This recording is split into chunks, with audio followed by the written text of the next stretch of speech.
for everybody's favorite guessing game, What's My Line? Brought to you by Remington Rand, makers of the world's #1 electric shaver, the Remington. Now, let's all play What's My Line?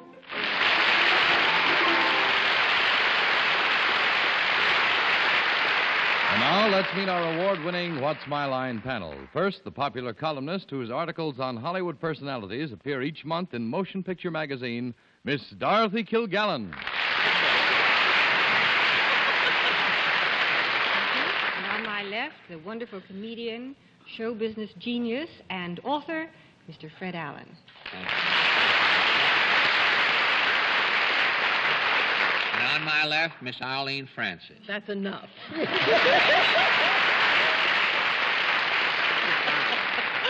That is cutting it down, Fred.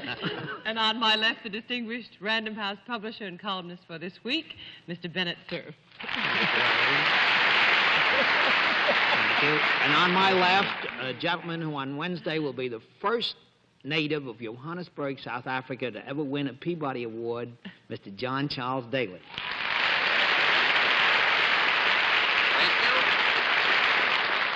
Good evening, ladies and gentlemen, and welcome to What's My Line, and isn't it nice it's spring?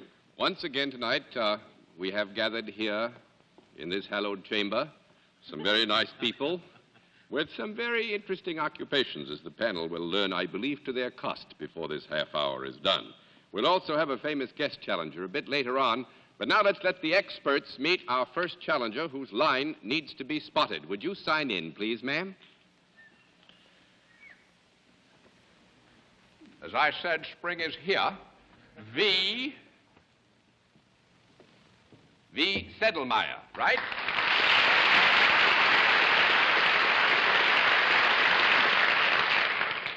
You know, somebody got away with a piece of chalk once. Did they? Not since, though. If I see the V, what is it your friends call you? Vic.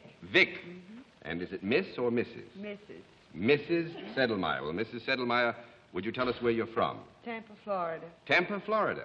Fine. Now, would you be good enough, since the panel would like to get a closer look at you, to walk down in front of them? Miss Sedlmeyer, How do you do? nice to see you. Hello. Nice night for a walk, isn't it?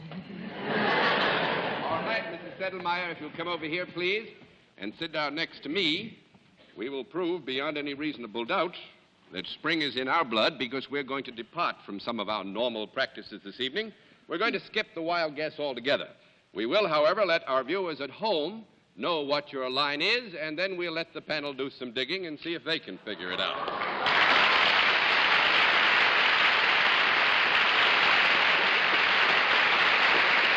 Mrs. Sedlmeyer, do you know how we score this operation?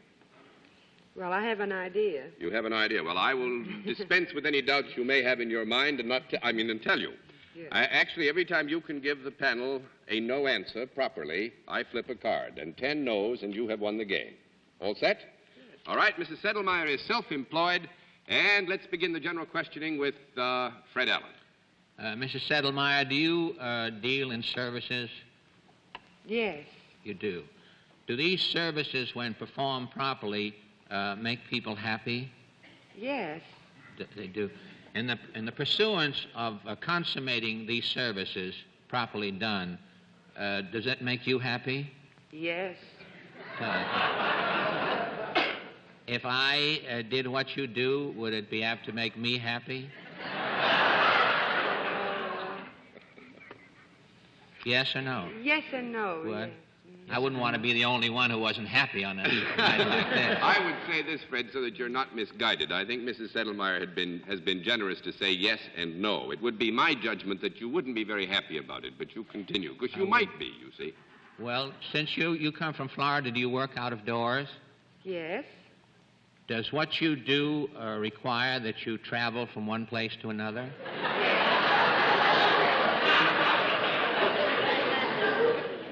While you are traveling, do you sell anything? No. No, not brushes or cosmetics. No brushes. No. 1 down and 9 to go, Miss Francis. Is there something unique about the kind of traveling you do? Is it unlikely, let me say, that everybody would do the same sort of traveling that you do? No. Well, I would say this with Mrs. Sedlmeyer's permission. this is a double-barrel question. If you are speaking of her moving from one geographical center in the United States to another not. geographical center, she would use the same sort of conveyance. I know, but that isn't what I meant, and you know it perfectly well, John. No, Well, you John. can't blame me for trying, can you? No. Well, let me put it a different way then. Do you work in any way for other people's entertainment? Yes. Would you work ever in a carnival or a circus show of any kind? Yes. Is the kind of traveling that you might do out of something unique like a cannon? On a cannon? Out of a cannon. Out of a cannon. Into the nowhere or into the here, or however. I mean, could you possibly be shot out of a cannon like the zucchinis used to be?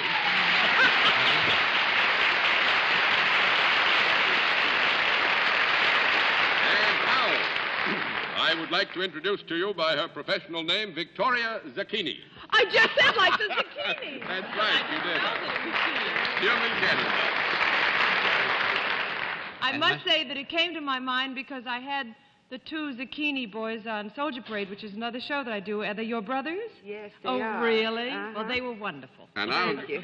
I'll go beyond that, Arlene. The reason that Mrs. Settlemeyer wrote V instead of Victoria, she said, you know, my brothers were on Miss Arlene's show, and if they were talking, they might have said something about Oh, no, Victoria. they didn't say anything. But they said they were shot out of the cannon. They never said a girl. They didn't say anything about having a sister. So I didn't really know it from them. Well, all I can say is if you can get shot out of a cannon, we can shoot some things out of cannons, too. And thank you very much for being our guest. Hope you enjoyed the visit.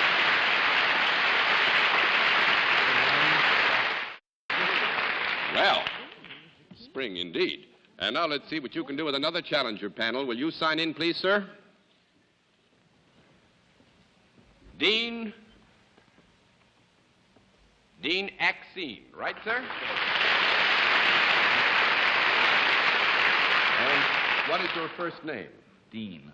Oh, I thought you were... Oh, well, never mind. Ah, me, I did indeed. And where are you from, sir? Columbus, Ohio. Columbus, Ohio. Well, it's real nice to have you with us. And again, if the panel might have the advantage, would you take a small hike down there? Second Columbus man we've had on, too. Is it pronounced Axine? How do you do? All right, Mr. Axine, if you will, come here and sit next to me. And again, we will dispense with the wild guesses, but let the folks at home know what your line is, as well as our good friends here in the theater. But the panel is going to have to work to find out what it's all about.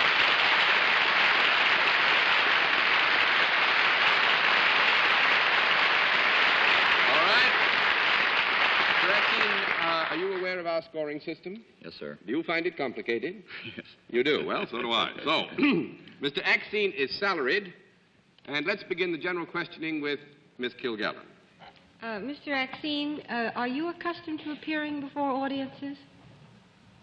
No. No, I wouldn't think so. 1 down and 9 to go, Mr. Allen. Do you, does anything that you, does your function involve a product? No. No, not in the terminology that we use here. He is not connected with a product as such. That's 2 down and 8 to go, Miss Francis. Do you by any chance work for a non-profit-making organization? Yes. Yes. Is it any branch of any government? Yes. Is it our government? You mean the Yes. New York State government? No, I just mean the government of the United States. Oh, yeah. Yes. John, I'm having trouble with you tonight. You work for the federal government? Yes, ma'am. Do you find yourself particularly busy at one period of the year more than another period of the year in your work? No, I don't think so. No, I don't think that's so. Actually, that work is spread out pretty much over the year. That's 3 down and 7 to go, Mr. Sir. Mr. Axine, you have a very military bearing. Does your work bring you into any kind of contact with the armed services? Yes. Would it be one particular branch of the armed services in preference to others? Primarily. Yes, I would say that it's more than likely, actually, that in his day-to-day work that he would come into closer relationship with one branch than the others. Might it, by any chance, be the aviation branch? No. Isn't that? Don't know. Okay. No. 4 down and 6 to go, Miss Kilgallen. Mr. Axine, do you ever wear, in the performance of your duties, anything different from what you're wearing now? Yes. Are you ever in uniform? Yes. Then are you a member of one of the branches of the armed services? Yes. Are you an officer? Yes, ma'am. I don't know sir. I don't know how high is high, but are you something over lieutenant? No. 5 down and 5 to go, Mr. Allen. You don't own that cannon that Mr. Zucchini is I wanted to ask you, John, if you thought that cannon fired faster than Godfrey did.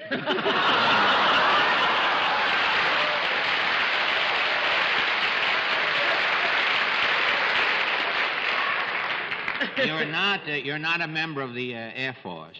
No. No, that has been determined that Mr. Axine is not. Is he rampant on the ground? Well, actually, you asked if he was a member of the Air Force, didn't you? But previously, it was associated with the Air Force, so we'll knock a card over on that. Make it 6 down and 4 to go, Miss Francis. Are you with the United States Army? No. 7 down and 3 to go, Mr. Cerf. Well, I wanted to add to what Fred said about Godfrey. I understand he's spending the summer at Fire Island. Did you? Mr. Axine, that leaves us the Marines and the Navy. May I take a crack at the U.S. Navy? Are you in the Navy? Yes. It also leaves the Marines, though, Bennett. Well, now, I said the Marines and the Navy, didn't I? They are a part of the naval establishment, actually. You are in the Navy. Would it by any chance be the submarine division of the Navy? Yes. Yes. Have you got something to do with that atomic submarine that has just made its test? Yes, I think actually we have to throw in the towel because Bennett has gotten, I think, all that is required.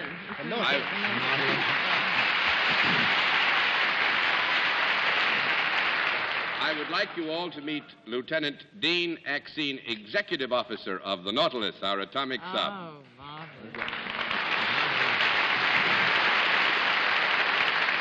And this, I might say, as a reporter, is one of those moments, you know, when I'd like to sit here with Dean for about 25 hours and ask him a lot of questions, but I know he'll say, can't tell you that, can't tell you that. Miss Kilgallen.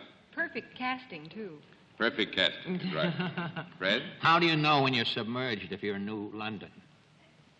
I look out, and if you see feet, you know you're submerged. I see.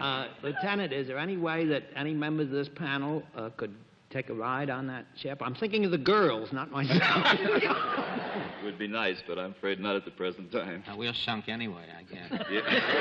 Whoa, my. Lieutenant, it was wonderful to have you with us. We appreciate it actually as an honor, and we hope you enjoyed your visit, because it's nice to have the Navy with us at any time. Good to see you, sir.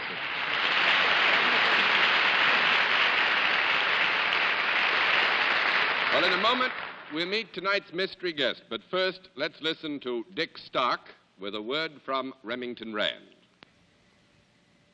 This half-bearded man is going to help us show you that the Remington shave is the fast shave. The Remington shave is everything you could possibly want in a shave. For example, this man-sized Remington electric shaver will give you the fastest shave you can get. Now, just watch. Here's Jim Congdon. Jim has grown himself a full, heavy beard and then shaved one side of his face with the old wet shaving method. It took him 4 minutes to get a really presentable shave. Now let's time the Remington shave. You ready, Jim? Go. Friends, there's no reason why you should have to take a long time to shave when you can get a fast Remington shave instead. You see how quickly the Remington is whisking off Jim Congdon's beard? Well, now, that's because the Remington is the man-sized shaver. It has not one, not two, but 3 extra-long diamond-honed shaving heads to give you the fastest shave possible. Believe me, you'll really appreciate that fast Remington shave when you're racing to beat the clock in the morning. How about that now? Just look at that. Jim Congdon is through with his shave already, and it took only half a minute, and his Remington shave is every bit as clean as the old-fashioned shave that took so much longer. But the Remington shave is much more than just a fast shave and a clean shave. The Remington shave is a comfortable shave and an easy shave, too. And you can prove that for yourself. If you will, you stop in at your favorite store or Remington Rand Shaving Headquarters and ask for a man-size Remington. Incidentally, you'll get a $7.50 trade-in allowance on your old standard make electric shaver. So, give yourself the one shave that's fast, clean, comfortable, and easy. Give yourself the Remington shave. And now we come to the special feature of our program, the appearance of our mystery celebrity, for which my friends in the panel wear blindfolds. And the blindfolds are all in place, are they, panel? Yes, sir. Yes, good. Sir. Will you come in, mystery challenger, and sign in, please?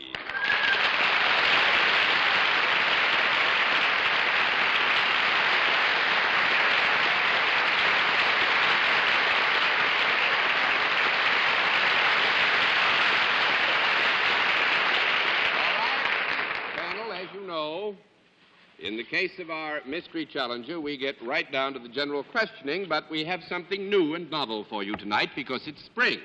We're going to change the rules of the game just to see if we can't confuse you thoroughly. Tonight, we're going to play in an entirely different way. Each panelist gets only one question at a time. 10 no answers, and you still will have lost the game, but you will only ask one question at a time, and beginning clockwise, let's see how we make out with Bennett Cerf starting off. Well, are you in the entertainment business? Yes. All right, Miss Kilgallen. Are you a motion picture actress? No, I'm not. That's 1 down and 9 to go, Mr. Allen. Are you active in the theater? No.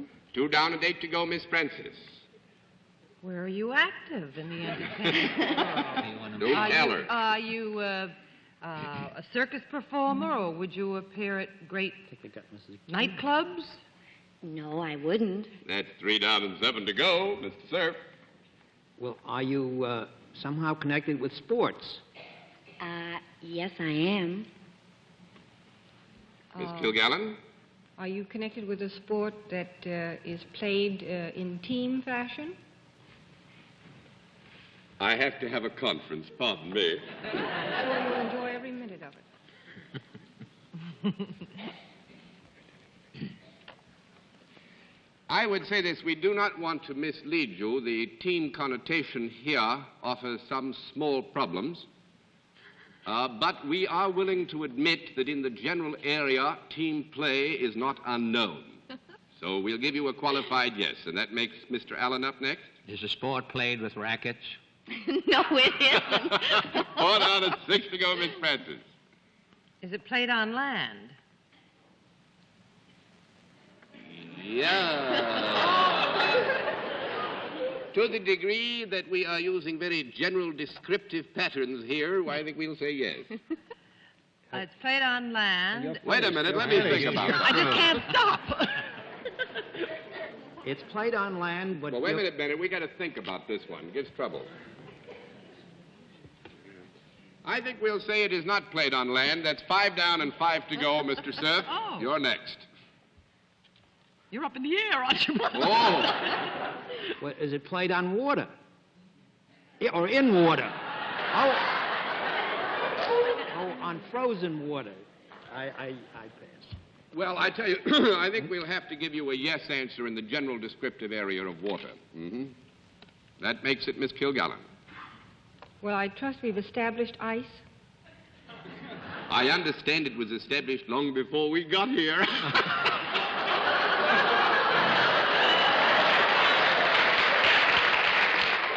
Yes, actually, John, Miss you're Dorothy, getting absolutely unbearable. It's spring. That's spring again. All right.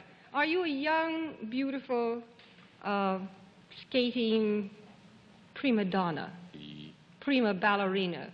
Champion? There are certain areas here where I feel I have a right to make the answers, and I will say a hearty yes to that question. Thank you. Are you Miss Scott? Yes.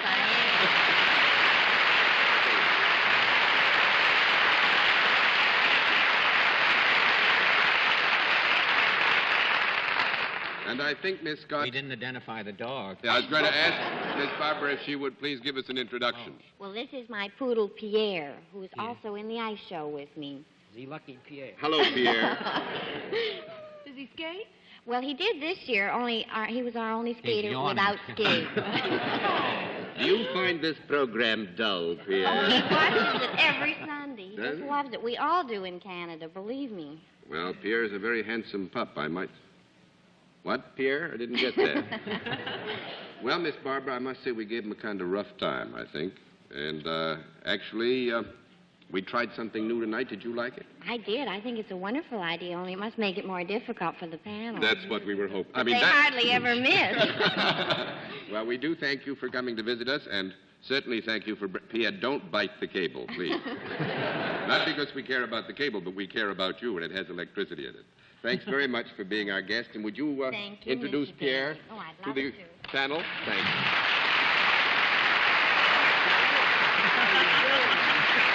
Nice to see you again. He's got red fingernails.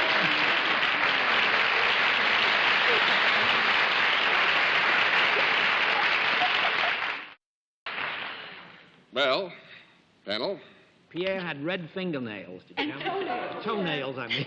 He was ready for color TV, I guess. all right. To the dogs. Let's see what you can do with another challenger, panel. Would you sign in, please, ma'am? Jean Little, right?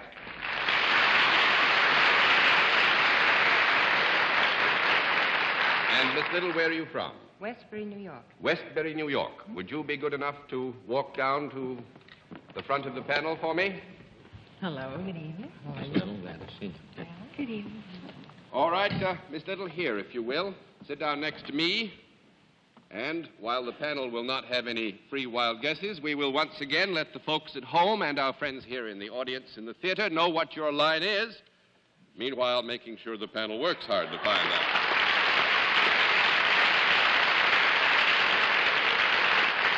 All right, Miss Little, you know how we score, do you? Yes, I do, That's I think. fine. Good. Then I will simply announce that you're salaried, and let's begin the general questioning with Arlene Francis. Miss Little, I notice you have a beautifully modulated voice. Do you use it in your work? Is your voice part of your job? No, it isn't. That makes it 1 down and 9 to go. Miss Should be, Miss Little. Is there a product involved in what you do? Yes. Is it a product that is useful? Yes.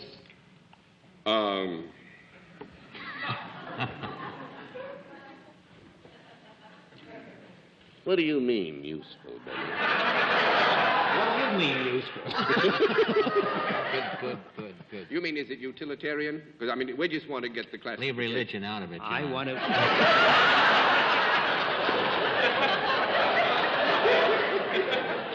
I mean, is it a product that is a nice thing to have around? Is it a product, nice thing to have around? Yes. Yes. Mhm. Would it be found indoors? Yes. Might it be found in a person's house? Yes. Could it also be found outside the house? Yes. Is it, pardon me, Steve, is it larger than a bread box? No. Larger than a bread box? Mm-hmm. No. 2 down and 8 to go, Miss Kilgallen. Would one sex be more apt to buy this than another? Yes. Is there anything ornamental or decorative or in the improvement line about this? Oh, yes. Is it something that you put on something or somebody? Put on something or somebody. Yes. Well, could I use this product? Yes. If I had it on now, would you be able to tell? You mean from this distance? Well, not necessarily, John. Just could she tell? No, what I mean, actually, are you asking the question in the term that if Miss Little were to come over and chat with you, would she know it? Or do you No, mean... could she tell by looking at me that whether I had this on or not, or by sniffing me? Well, you mean talking to you person to person, could she then? Is that the Well, if term? she asked me, of course she could find out. No, I don't mean asking you. I mean, are you asking, Oh, can she tell yes. sitting at this distance No, or... if she were up here, could she If tell? you were right up there, would you be able to tell? Possibly. Well, this is kind of a weetsy product then, isn't it? Kind of who? Little. Oh, yes, yes. That's her name, too. Would you, That's a little product, yes. Would you buy this in a store that sells cosmetics? Yes. Could a lady apply this herself, or would she have to go to the beauty parlor? I mean, could she apply it herself? Yes, she could.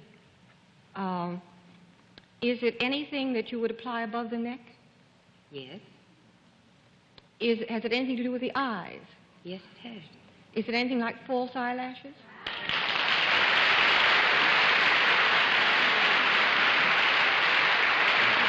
That's the product.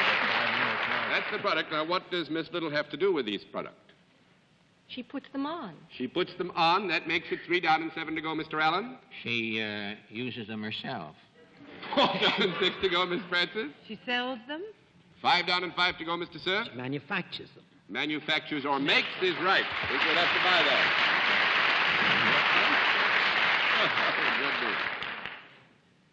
Now, tell me something seriously. Could you, sitting at this distance from somebody sitting where Dorothy is, tell whether they were wearing false eyelashes? No. You couldn't possibly.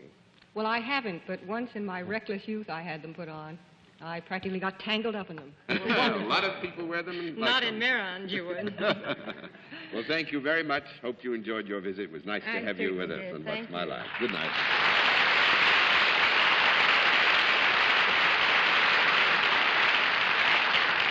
It might be noted for the record that this all began with my saying that we had some occupations that would make it painful for the panel. I withdraw the statement. We'll be back in just a moment.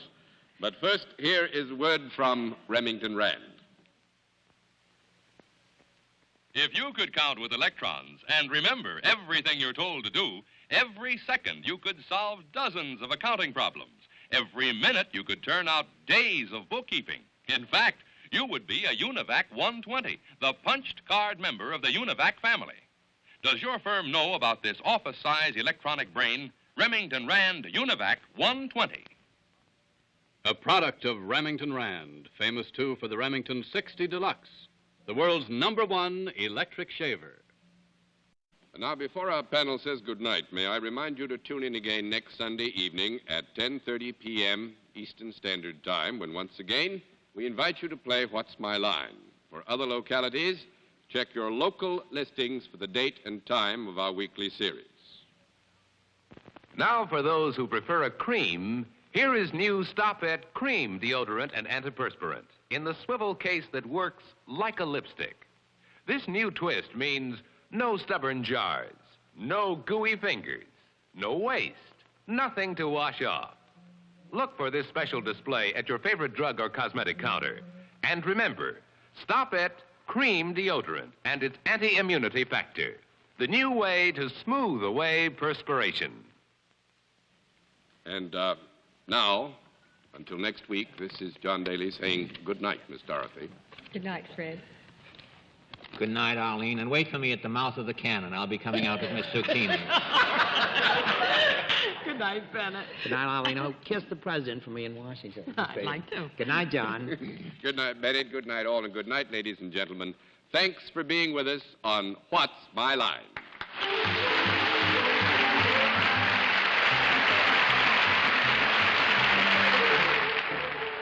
Transportation for Mrs. Settlemeyer was arranged through American Airlines. American Airlines, the country's leading airline, now serving the United States, Mexico, and Canada. This has been a Mark Goodson, Bill Todman production in association with the CBS Television Network. Be sure to watch Remington Rand's other television program, Masquerade Party, on another network. Check your local listings for time and station.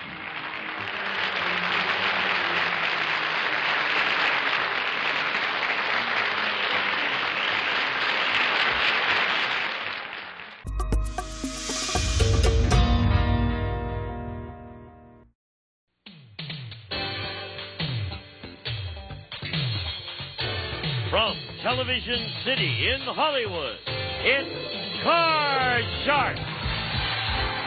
Here's the host of Card Shark, Bob Eubanks. Thank you. Thank you, and hello, everybody. Welcome to Card Shark. Glad you could be with us today because we have two very delightful contestants. They're in the middle of their second game. We'll tell you all about that in just a moment. But first of all, I want you to meet our two lovely dealers on Card Sharks, and here they are, Lacey Pemberton and Susanna Williams. This is it. Our champ is back.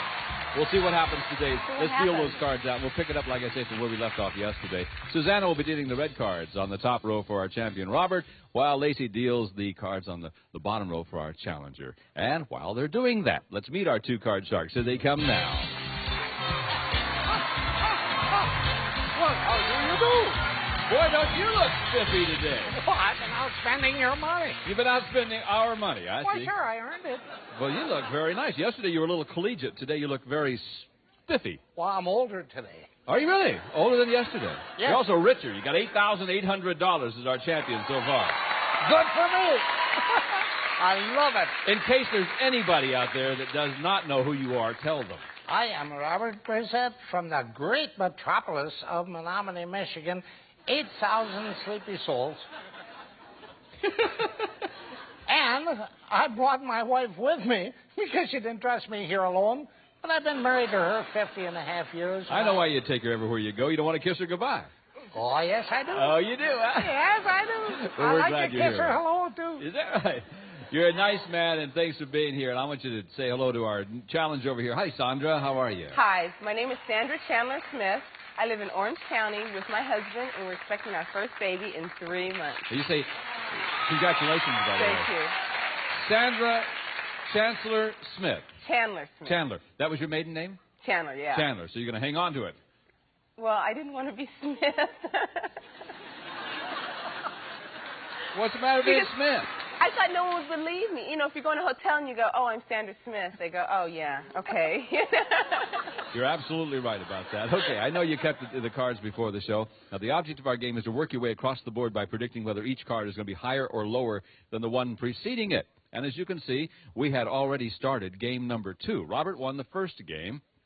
Sandra, you got to win this game to stay in. It's the first player to win 2 games that wins the match and goes on to play the big money cards. So, we're ready. We're in game number 2, and this is the second high-low question of the game. Is that correct? Fine. Then, Robert, it's yours. We surveyed 100 women over the age of 65. This ought to be right down your alley, big guy. And we asked them, is it okay for a girl to go back to a guy's place after a first date? How many senior citizen women said that it's okay for a girl to go to the guy's place after a first date? Right away, the average woman that age is going to be thinking about her girl going back to that guy's place. Yeah. And I don't think very many of them are going to okay that at all. You don't? No, I don't. How many out of 100? Out of 100, not over 22. Pretty liberal, those 22, then, aren't they? Yes, okay. they are. Sandra, do you think the actual number is going to be higher or lower than 22? These are senior citizen women who said it's okay for a girl to go back to a guy's place after the first date. Well, I know they're probably thinking of it as a positive. We'll go back to his place and we'll play dominoes or something like that. So I think it'll be higher than that. That's how you got pregnant, wasn't it? I am. The actual number of senior citizen women who said it's okay for a girl to go back to the guy's place after the first date is 25. You're right, it was just a little bit higher. All right, Sandra, now, the 5 is yours if you want it, or you can change it because you won the high-low question. I'll change that card. Well, change the 5? Okay, your new card now is a 10. Now you got to play. Okay, lower. Lower than the 10, it is a 4. Higher. Higher than the 4, it's a jack. Lower. Lower than the jack, it's a 4. Higher. Going on to win game number 2, yeah! The lady wins. She done good. Boy, she did. Yes, indeed. All right. Now we got one going. Boy, they were just rolling real good for you that time. That's wonderful. So Robert has 1 game. Sandra has 1 game. That means we must play our tiebreaker game. And Susanna's going to deal out new cards now from the same deck. Only if you'll notice, only 3 cards in the tiebreaker game with a maximum of 3 high-low questions. Best of luck to you. Will it be Robert or will it be Sandra who plays the big money cards? Let's find out. Sandra, for you. We surveyed 100 bachelors, and we asked them, would you trust a divorced woman who admitted she had been unfaithful to her husband? How many bachelors said that they would trust her anyway? Well, I believe men have kind of big egos, and if you're going out with a guy, he'd probably think, oh, she would be faithful to me, because they think that they were so great. So I think that number will probably be Around 65. 65 out of 100 bachelors said they would trust her anyway. Let's see what Robert says. Robert, higher or lower than 65? I was never a bachelor going out with that You kind were of a born woman. married, weren't you? Yes. I knew that. Yeah, she raised me. She did. Right. But I think it's a lower figure. Lower than 65? Bachelors said they would trust her anyway? The actual number of bachelors who would trust a divorced woman who admitted she had been unfaithful is 27. You're right, Robert, it was lower. Okay, Robert, tiebreaker game. Win this game, you play the big money cards again, and here's your base. It's an 8. You can change it. I'll change it. I don't blame you. The 8 turns into a 10. That's lower. Lower than the 10. Your card is a 6. Higher. For the championship, if it's higher than the 6. Yes! Bingo! There you go again, Robert. Oh, God. Well, Sandra, you end up with $100. We have some nice prizes for you. Good luck with the new baby. You're a very pretty lady, and thanks for being with us, okay? Thank you. Bye-bye. Come here, champ. Boy, you got all dressed up today, and now we're going to play the big money. Turn around, I want to see you. Sure. You do look spiffy. You really look nice. We're going to give him a chance to win thousands of dollars. Maybe we can get him to buy a new coat if he wins all that money. We'll see what happens when we come back right after this.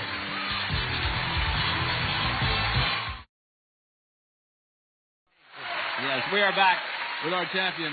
Robert, you've done it again. Congratulations to you. Thank you, Bob. Hey, you know what happens? Every time you win more than $200, your wife comes running out here and checks your heart and your blood pressure and makes sure you're still alive. Well, I hope so. Well, let's see if you can't win a lot more, okay? Good. You're over $8,000 already, and the money you've won so far is yours to keep no matter what happens. But now we're going to give you new money to bet with. We'll start you on the bottom line with $200. You then bet your way across that bottom line by calling off high and low cards. When you get to the next row, we add another $400 to your betting money, and you bet your way across that line. Remember, minimum bets are $50 each time until you get to the top row. At that time, you must bet at least half of your dollars. And also, you'll have the opportunity to change one card on each line by choosing one of the extra cards, spare cards, that Lacey's dealing out over there. So you understand the rules? I know you do. Yes, sir. You've been here a lot of times. Come love on, let's it. make these cards work for you. Ready? It's about time. Give him $200, please. Good luck, Robert. Okay. Turn that $200 into thousands, and your wife will come out here and attack your body. Yee! All right, here we go, Robert. It's a jack. Oh, okay. 150 lower. 150 lower than the jack. The card is a 6. You now got $350. $200 higher. 200 higher. Remember, if another 6 comes up, it's a push in the big money cards. All right, 200 higher than the 6. It's a jack. Over there. 550. 400 lower. 400 lower than the jack. Your card's a 6 again. Jack 2 6s for you. You got 950. Give you another $400. You now have 1350. The 6 is your base, and you can play it or change it. I'm going to keep it for Keep now. the 6. Okay. And I'm going to bet $450 that it's higher. $450 higher than the 6. It is higher. Yes. $1,800. Change that card, Change number that 2. card. Okay, the 10 now becomes a 10 again. It's all right. $1,800. $400 lower. $400 lower than the 10. The card is an 8. Yes. Can't change it. You've already changed on this line. You got $2,200. $200 higher. 200 higher than the 8. It is a king. Yes. And look what you have. You have $2,400. You got to bet at least $1,200. $2,400 lower. $2,400. All of it, Robert. All of it. All of it. All of it. All right, Robert. Come on, get it.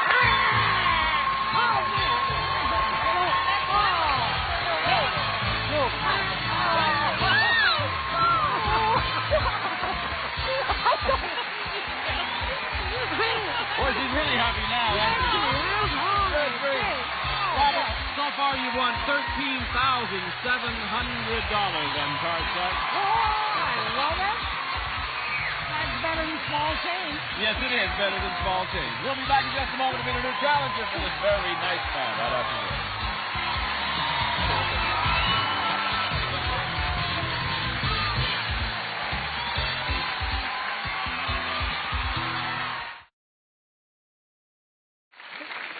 We're double dating her now.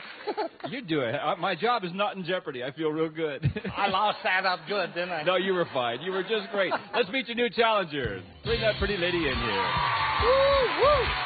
Hi, Robert. Woo-woo, is that what you said? Hi, Shelley. Hi, Bob. I'm Shelley Forrester. I'm from Orange County, California. I'm a student at USC, and I'm graduating in May with a degree in economics. Well, congratulations to you. It's nice to have you with us on Card Thank Shark. you. Did you catch the cards? Yes, I did. You did. All right. Then Susanna will be dealing out the cards. We'll start from a brand new deck, by the way, and we'll start this match between you and Robert right now. Let's go to our first high-low question. Robert, we surveyed 100 men who subscribe to Playboy magazine. You know what that is, don't you, Robert? I heard of it. Okay. And we asked them, Robert, would you subscribe to Playboy if there were no nude pictures? How many men said that they would subscribe anyway? I don't know what else they'd find in that stupid magazine, so I don't think there'd be many of them. I think they all buy it to look at those bodies. Well, what's the matter with that? Nothing. Oh, okay. But I don't have time or the money for Playboy magazine, but there are lots of guys that do. But if you just won $13,000, what do you tell me you don't have time for Playboy? I'm going to have more fun doing something else. Oh. I'm not going to ask, folks. No way. How many out of 100 said they would? I don't think over 35 of them would take it if they didn't have the naked 35 women. out of 100 said they would subscribe even if there were no Playboy pictures or nude pictures. Shelley, higher or lower than 35? Well, that's an interesting question because my boyfriend's father subscribes to Playboy, and I know he gets it to look at the girls. Now, my boyfriend says that he reads it because he likes reading the articles. So... Then tell him to get Popular Mechanic. Well, that might be a good idea. I'm going to say it's higher. Higher than 35. The actual number of men who would subscribe to Playboy even if there were no nude pictures is 28. No, not higher. It was just a little bit lower. Okay, Robert, here's your base card in this game. Robert, it is a deuce. That's a Higher. Higher than the deuce. It's a 6. Higher. Higher than the 6. Your card is a 3. No. That puts you back to your base of 2, and Shelley gets a free shot at the card. Shelley, you didn't win the high-low, so you can't change it. You got to play off this card, and it's a 3. Good card. Higher. Higher than the 3. Your card is a... Whoa. Oh, mean card. Tough deck. My goodness, rough. You cut these cards, huh? Whew, are they tough? Shelley, I've got a question for you. Shelley, we surveyed 100 top business executives across the country. We asked them, is your secretary a man? How many top business executives said their secretary is a man? Well, based on the fact that I think most top executives are probably men, I think that most of their secretaries are going to be women. So I'm going to say that that's... Wait. How many top executives said their secretary is a man? Oh, that's going to be a really low number. I would say 10. 10? Mm-hmm. Robert, will it be higher or lower than 10? I think along the same lines that this pretty lady does, and I'm going to say lower. Lower. The actual number of top executives whose secretary is a man is 0. 0. It was definitely lower. And Robert, again, you have the control, and there's your deuce. I know you don't want to change that. Higher. Higher than the 2. The card is a 2. Woo! My goodness. Shelley, you got a free shot. You got a 3. Here we go. Higher. Higher than the 3. It's a 7. Play a I'm free. gonna freeze. Freeze on there. She's going to protect her slight lead, to say the least. Okay. Another question for you. And this one is for Robert. We surveyed 100 married men, and we asked them, do you and your wife sleep in separate beds? How many men said they do sleep in separate beds, Robert? I'm going to have to average that out as to how long they've been married. What does that have to do with it? Well, after a certain number of years, one bed it just ain't enough for 2 people. The bones ache, and you got to spread them out a little. So I'm going to say that out of 100 married men, you're going to find 40 of them sleeping separate beds. 40. 40 said they sleep in separate beds. Shelley, higher or lower than 40? I don't know any married people that sleep in separate beds. Well, turn to your right there. Well, I'm going to say it's lower. Lower than 40? The actual number of men who said they and their wives sleep in separate beds is 12. You're right, Shelley. It was lower. All right, Shelley. You froze on the 7. You can change that card now. I want to change that card. And the 7 is now... Boy, where'd you get these cards? The 7. I'm going to say higher. Higher than the 7. It is Jack. Yes, higher. I'm going to say lower. Lower than the Jack. Your card is a 5. I'm going to say higher. Higher. If you're right, you win game number 1. It is. That's And Shelley, you're the winner of game number 1. That's $100 in your pocket. And remember, it's the first contestant to win 2 games that plays the big money cards. We must pause. We'll be right back with more Card Sharks right after this. Don't go away.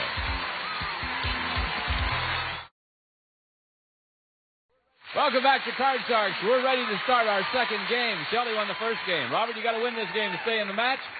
And Susanna's dealing out cards right now from the same deck, so let's start this game. And it goes to you, Shelley, the first question. Here it is. We surveyed 100 people, and we asked them, if an illegal alien wins a state lottery, should he be allowed to keep the money? How many people said an illegal alien should be allowed to keep the money? Well, I think he should be able to keep the money, just because if we go to Canada or something like that and you play the lottery, you should be able to win. So I'm going to say that should be a relatively high number, about 85. They didn't mind taking his money, did they? All right, 85. Robert, higher or lower than 85? An illegal alien in this country really don't deserve too much of anything. I think you should earn it honestly. And I'm going to say that number is going to be considerable lower. Lower, you say? Actual number of people who said an illegal alien should be allowed to keep the money is considerably lower, 42. You're right, Robert. Now, Robert, you've got to win this game in order to tie it up. Let's see if you do. Here's your card. It's a 9. Player change. Change that 9. Your new card is a 9 again. In that event, I've got to go lower. Lower than the 9. We're going to burn this deck. Woo! It's a 9! No! Where'd you get these? I don't know, Bob. Where did I get the guy that shuffled them? Shelley, you get a free shot at the cards. If it's a 9, I'm leaving. You know? Yeah!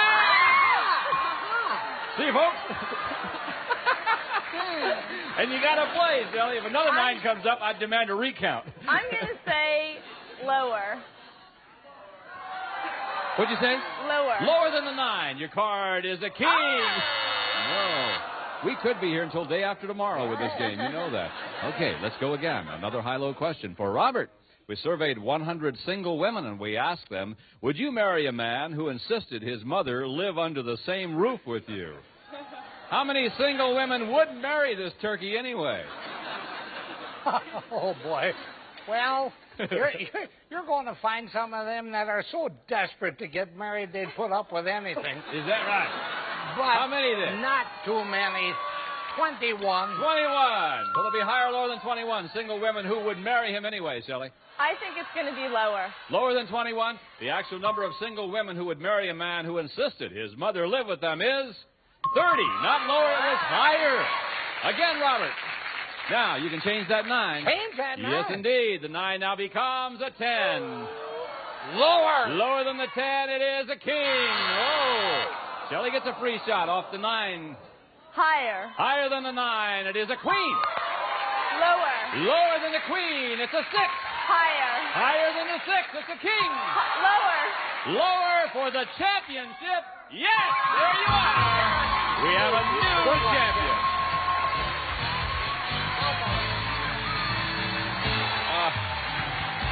How about that? Congratulations, Shelley. Thank you. Robert, I want to tell you something, okay? Right. I've been doing game shows for about 20 years, and you are one of the most delightful human beings I've ever met. Thank you for being with us. $13,700. Goodbye, my friend. We'll see you again, okay? Come here, Shelley. Right around here. This is our new champion, and we're going to give her a chance to win thousands of dollars as she plays the big money cards right after these words.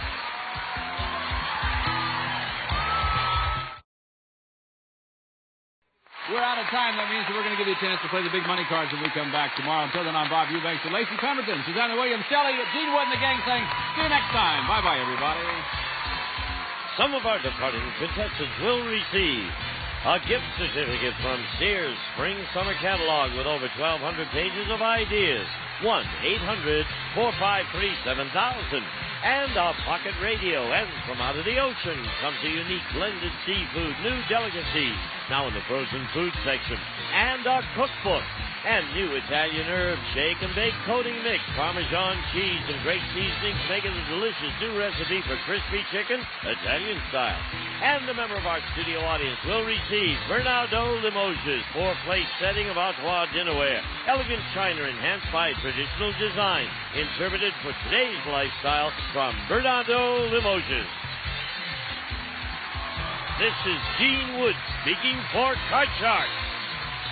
A Mark Goodson television production.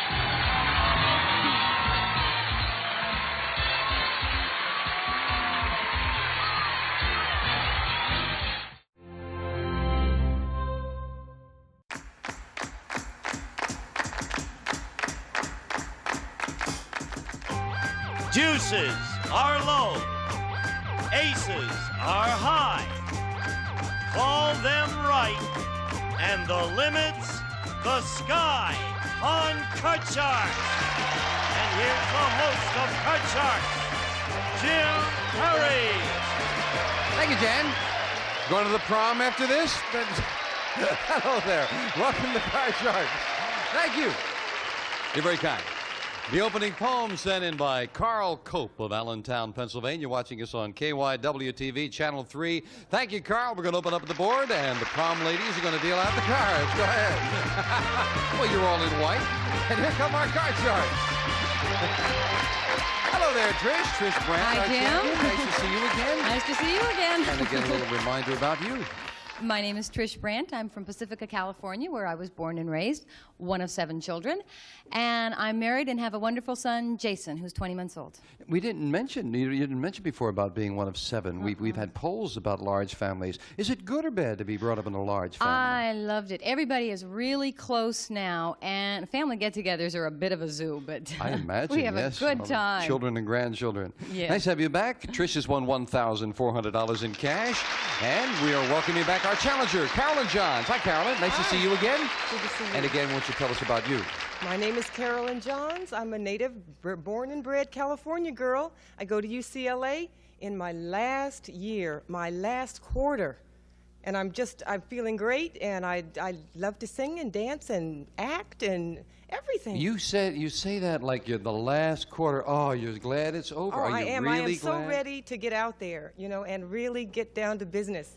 The real business, in the real world. In the real world. That's right. Had I've enough been of in school 5 years. Well, good luck in the real world, and good luck to both of you here. You both got the cards at the beginning of the match? Yes, sir. We will pick up where we left off. We play the best 2 games out of 3. We left off in game 1 at a very tense moment. Looking at the board, Trish has moved over. She now has a 7 near the middle, needing 1 card. Carolyn, a little better base card with a 10, needs 2 cards, and those base cards are very important because we left off in sudden death. Someone has to win the game on this play of the cards. And as we left off, Carolyn, the question goes to you. Carolyn, we asked 100 people, will most politicians say anything just to win an election? How many people believe most politicians will say anything just to get elected? I believe quite a few people think that politicians will say anything just to get elected. They have to. I mean, it's very important to them to be successful in an election. I'm going to say about 65. 65 out of 100 people feel, yeah, they'll say anything to get elected. Trish, higher or lower? I think history proves that it's even higher. Even higher than that. Just very simply said, that's it. History proves it.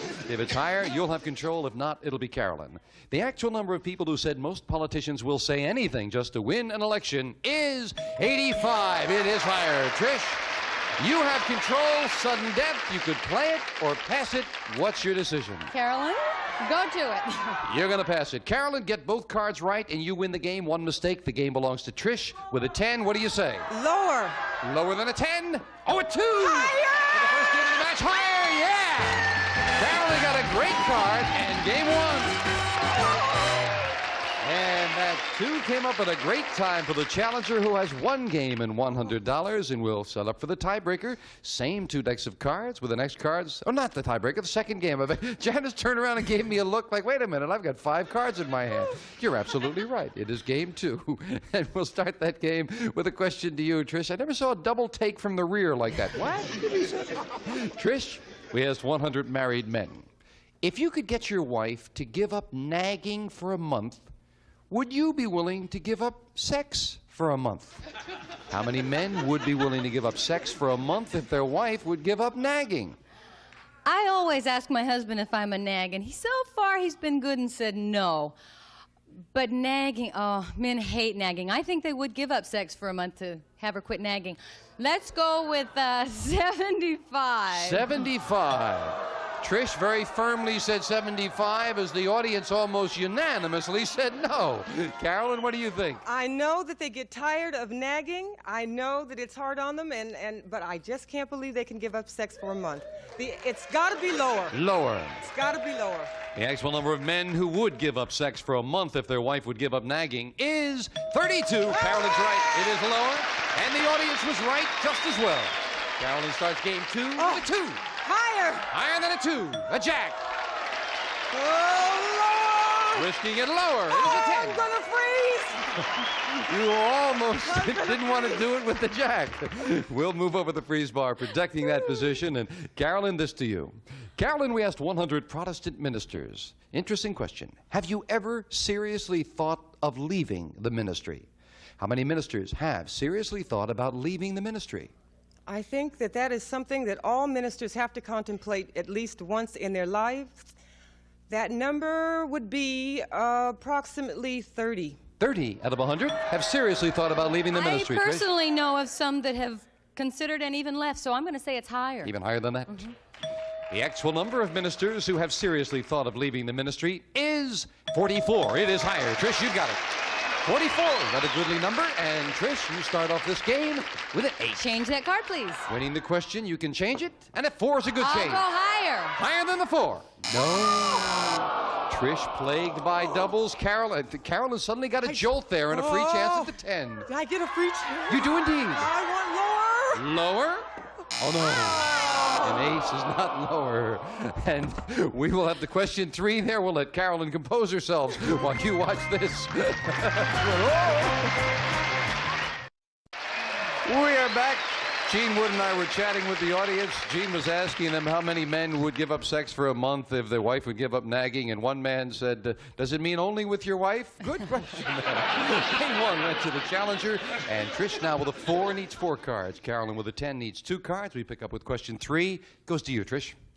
Trish, we asked 100 third grade kids, have you ever sneaked a sip from your mother's coffee cup and thought, yuck, how can she drink that awful stuff? How many third graders have sneaked a sip from mom's coffee and thought, how could she drink that awful stuff? Oh, I've got nephews in 3rd grade, and I know they hate coffee.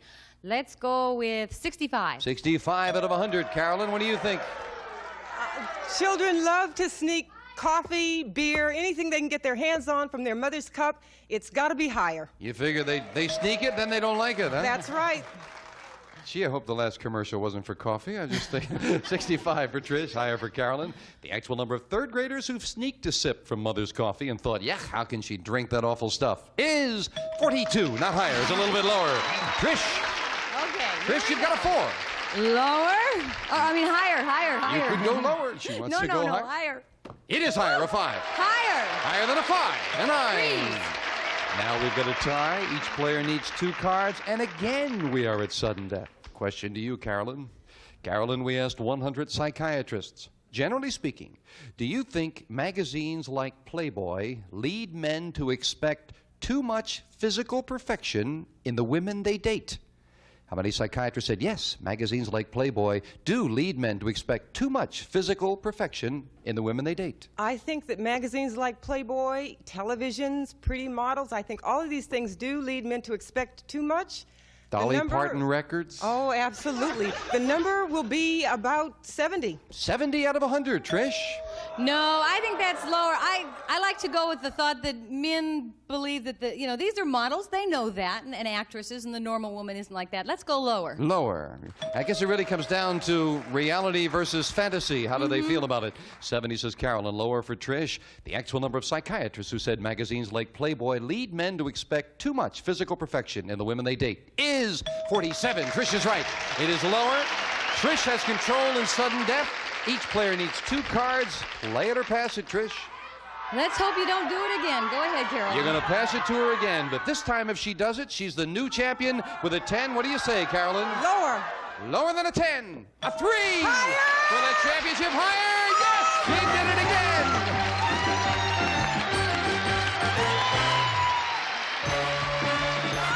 Well, a cards fell right for Trish. Have to say goodbye. $1,400. Good luck with the baby. Thank you, Trish. Trish Brandt. Carolyn, come on down here. You did it. I did it. It looks like for a while there you had thoughts that you weren't going to do it. Turned over 2 in a row, twice, so the cards are hot for you. Did you cut the money cards before? I certainly did. Okay, those money cards that now you relax now. You're going for the big money, but you relax. Those money cards are waiting. Let's get over and play them. Come on, Carolyn. Hop one up here if you will. Keep your wits about you. Don't be nervous. And here come the money cards as we give Carolyn $200 of new money and 3 cards on the bottom line to bet as you will. When you move up to the second level, we add another $200 of betting money. 3 more cards. Minimum bet's $50 till you get to the top card, the big bet, where you must risk at least half the money. Good luck. Thank you. Here's $200.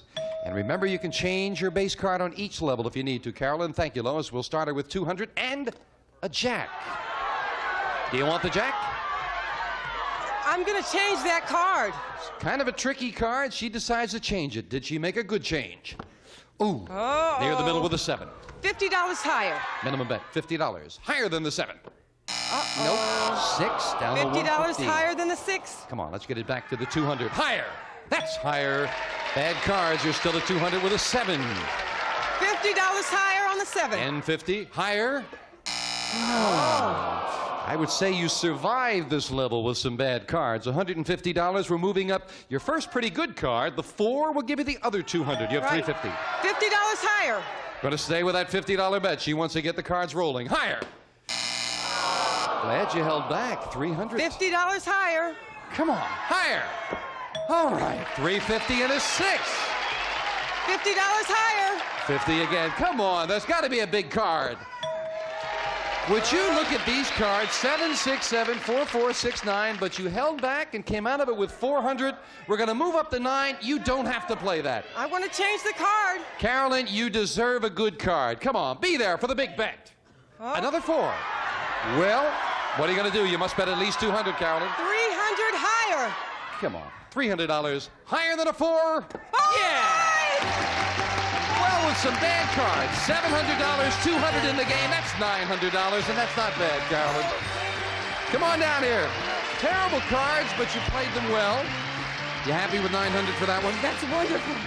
She'll try for a lot more if she can defeat a new challenger coming at you right after this. Bad card. Really good. Back with our champion, Carolyn Johns. Carolyn, you're relaxing a little bit now there. I'm feeling better every minute. You know, I feel so badly when someone doesn't win a lot of money, but it's kind of nice that you're being a student. I guess $900, that's a lot of money. $900 is just fine with me. Okay. Okay, Carolyn. Janice deals out 2 brand new decks of cards. Here comes a new challenger on Card Sharks. Diane Pratt. Hello, Diane. Welcome. Nice to have you here. You know Carolyn. Won't you tell us about you? Okay, my name is Diane Pratt. I'm married and got 3 lovely children. We've just got transferred down here about 3 weeks ago from Lafayette, Louisiana, but originally from Beaumont, Texas, just in case you couldn't tell by the accent. All my friends back home says, go and get on one of the game shows out there, so I come to my very favorite one, Court Sharks. Well, that's nice. Thank you. Hope you're all going to have a good time. Wait, you say you were transferred here 3 weeks ago? Yeah, my husband was transferred 3 weeks ago to Simi Valley, so we're living down here now. Hope you're going to enjoy it out here. Oh, I hope so. Hope you enjoy it with us. Now, you relax. You seem a little nervous there, too. Oh, I am. I'm so excited. You're among friends. Have a good time. Very good. Carolyn's very getting good. more comfortable here. She'll tell you about it. Yeah, she's been through it now. All right, good luck. You cut your cards? Yes, I sure Here we go. We start the best 2 out of 3 with a question to Carolyn. Carolyn, our man on the street, went to a small city in Japan where he asked 100 Japanese men who are senior citizens, was your wedding day the first time you ever laid a hand on your wife? How many Japanese senior citizen men said yes, their wedding day was the first time they laid a hand on their wife? I think the senior citizen is the clue, because in those days, they were very, very straight, and I believe that very few men touched their wives before they were married. 25. Now, how many said that the wedding day was the first day they ever laid a hand on their wife? You say... Laid a hand on them? That's right. Anyway? Oh, gosh, it's got to be higher than that, then 50. 50. All right. I wasn't sure about your thinking. It sounded like you were going for a higher number, but it's entirely up to you. You say 50. 60. If I read this question again, it's going to go up even more. We're up to 6. Let me repeat it for you. What's that? How many Japanese senior citizen men said their wedding day was the first time they laid a hand on their wife? We're up to 60. No. The first time they laid a hand on their wife? No. 20. Only 20. We're back to 20. We're back down to 20. I thought I was right the first time. 20. Right. How come I feel like I'm doing the Price is Right? I don't know. We're back down to 20. Diane, what is your bit? No, I'm sorry. Higher or lower? You know, I thought I had this, but Carolyn is really How many got me messed Japanese up. senior citizen men said their wedding day was the first time they laid a hand on their wife? Goodness, gosh, Carolyn's got me all messed up now. She said 20. Yes, I know. Let's see. From what I heard about the Japanese, yes, they're higher. You say really. higher? Yes, Okay. higher, definitely. Are you sure, Diane? Yes, please go on before Okay. I change my mind. The actual number of Japanese senior citizen men who said their wedding day was the first time they laid a hand on their wife is 52. It is higher. Diane's got it. And Diane, the challenger, starts the match with a queen. Lower than a queen. A 3. Higher than a 3. No. 2 is not higher, and a break for Caroline, and a free chance at a 10. Okay, lower. Lower than a 10. Yes, a 2. Higher than a 2. An 8. Freeze. So Carolyn comes out of that exchange. We'll be right back right after this. You see, the Japanese senior citizen men, they're older people. Carolyn says she just got the handle on that question about the senior citizen men. Carolyn moved over an 8, needing 2 cards. Diane with a queen needs 4 cards. We pick up with question 2, and it goes to you, Diane. Your first question. Very good. Diane, we asked 100 new fathers. Are you ever envious of all the time and attention your wife gives your baby? How many new fathers are envious of all the time and attention their wife gives their baby?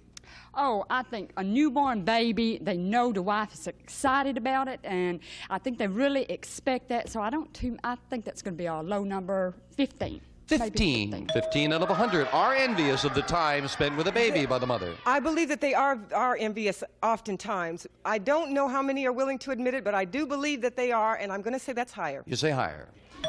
Yeah, our polls are always confidential. The question is, are they willing to admit it to themselves? To themselves, I mean, Yes. that's right. 15 says Diane, higher says Carolyn. The actual number of new fathers who are envious of all the time and attention their wife gives their baby is 18, just a little higher. Carolyn's got it.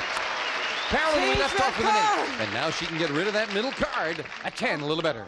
Lower. Lower than a 10. Oh, no, an ace is not lower. Diane, this time with a free chance to play off the queen. Okay, lower. Lower. It is a 4. Oh, higher.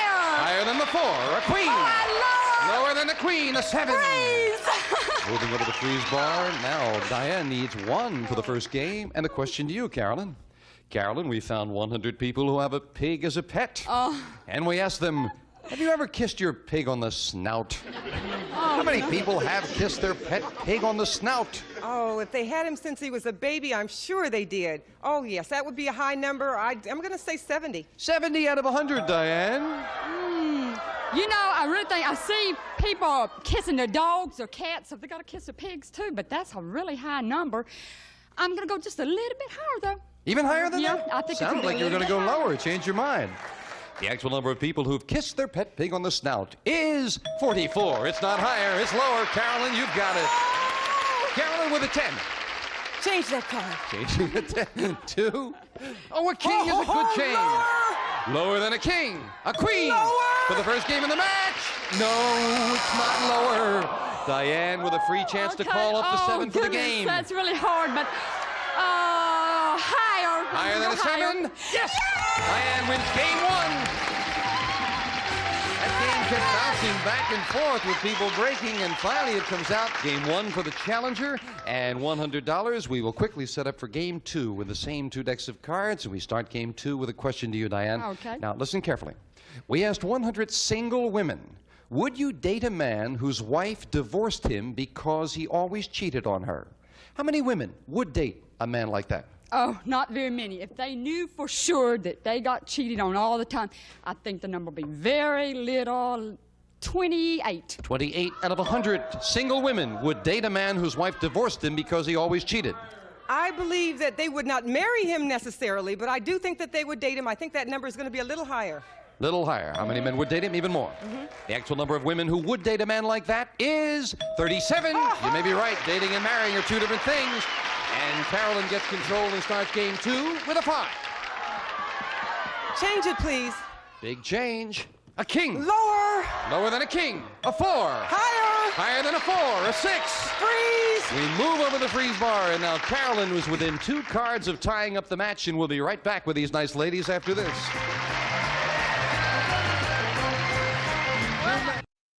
One of our polling groups will receive Amanda's Touchmatic 2 radar range microwave oven featuring an automatic temperature control system that cooks any cut of meat moist and tender maiden, furnished by Amana. And some of our contestants will receive 4 gallons of super scrubbable True Test Easy Care latex flat wall and trim finish, perfect for both walls and woodwork, sold only by True Value hardware stores. A set of glasses and Treetop, America's favorite frozen apple juice. It's 100% pure juice, no artificial ingredients, no sugar needed. A casserole and pop ice, fun, delicious, a terrific freeze-at-home treat. 12 bars and assorted flavors. Treat your youngsters with refreshing pop ice. From Hawaiian Tropic comes an attractive beach mat and Hawaiian Tropic natural tanning lotions and oils. Hawaiian Tropic, the tan of the islands. Highlight vinyl flooring from Congolium. No wax. Congolium is durable and seamless in most rooms. Congolium, where the beautiful ideas and floors come from. Placemats and from Brestlers, 33 flavors ice cream shops around the corner across the country. Delicious varieties of ice cream creations.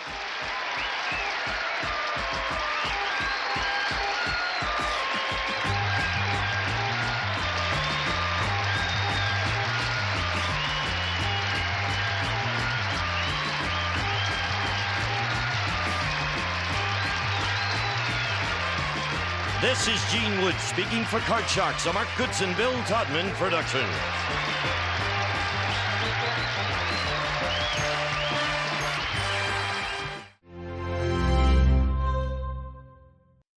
Welcome to the first supermarket in the world that gives you money. $5,000. And we give it away time and time again. Since $5,000 is serious money, you have to do some serious shopping to earn that $5,000. The whole idea is to shop faster and smarter than the next person. Go ahead, grab everything you can get your hands on. Then fill up your cart as high as you can. Sure, it may look like hard work, but you know what? It's a lot of fun, too. When you win the $5,000, sometimes you get carried away, and sometimes you'll even be moved to tears. So get ready, because you never know what's going to happen on Supermarket Sweep. Are you ready to go shopping? Who's got the Canada Dry Ginger Ale? Okay, you're on. Who's got the Cameo Cookies? Okay, you're on. Who's got the Glad Cling Wrap? Okay, and you're on. We're ready to play Supermarket Sweep. And here is our host, David Rupre. Yes! All right. Hi there. And hello to you, and welcome to Supermarket Sweep. Now, as you know, one of these teams may be going home with $5,000. Oh. And a more color-coordinated group we have never had. Look at these people. Holy mackerel. Well, I think they've deserved it, so we're going to give each team a free 1 minute and 30 seconds to use in their big sweep. That is great. Look at that. But right now, I'm going to give someone a chance to pick up a quick 10 seconds and a cash bonus. So whoever wants to play first, step on forward and buzz in just as soon as you think you know what I'm talking about. Okay, here we go. You smell great, so to keep all the ladies from chasing you, you might have to use blank force. Cynthia. Brute. Brute force it is. Good for you. All right, Cynthia. That's 10 seconds for you. Woo! Yes. Good for you. Now, Gilda, since she did that, you've got a chance to pick up the $50 in the mini sweep, okay? You think you can do it? Yes, I can. I know you can. Just go out there and get that specially marked package of Brute. Get it to me in 30 seconds. Good luck. Go. Okay. Go, Gilda. You got 30 seconds. 30 seconds.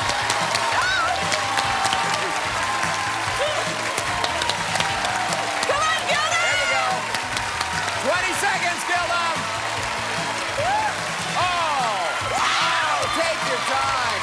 Take your time. There we go. Was this the specially marked package? Did it just fall off? Did it just there. Oh, no. Did you bring back the specially marked package? No. Specially marked. It is specially marked for Brute, but it's not specially marked for Supermarket Sweep. And you had all that time. Oh. But you did get 10 seconds. Yes, that could 10 help you to win the $5,000 anyway.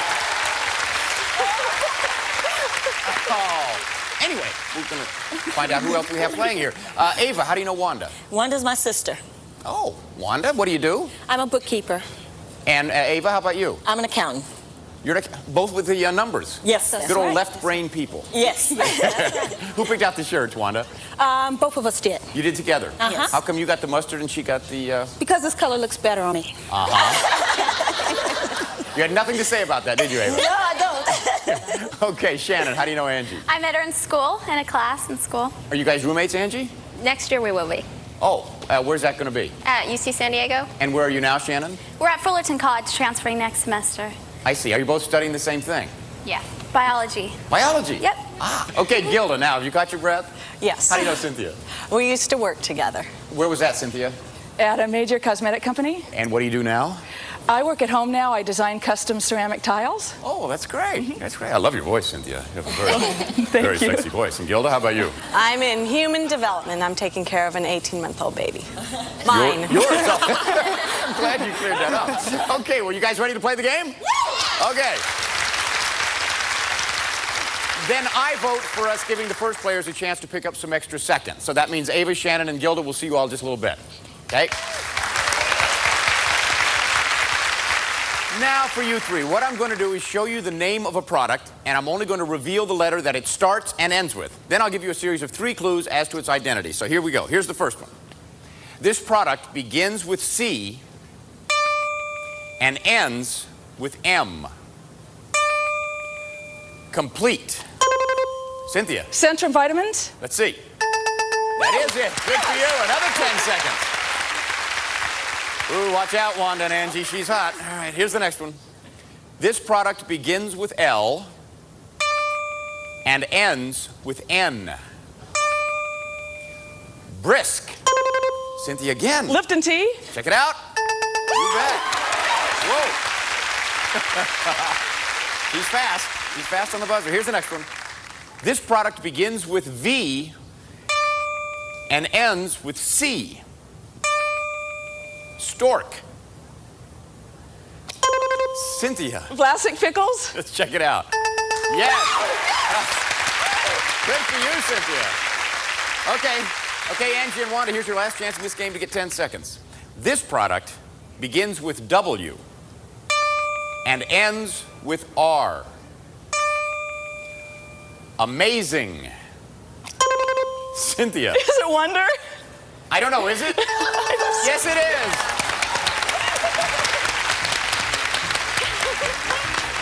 You play a lot of word games, Cynthia, like crossword puzzles and that kind of stuff? Yeah, that show there, because you're in the lead with 2 minutes and 20 seconds. What was that, Cynthia? Yeah, okay, good. Well, the excitement is a good thing. Angie and Wanda, don't worry, we've got a lot more chances to get time. You each have 1 minute and 30. We're going to bring your partners up right after this.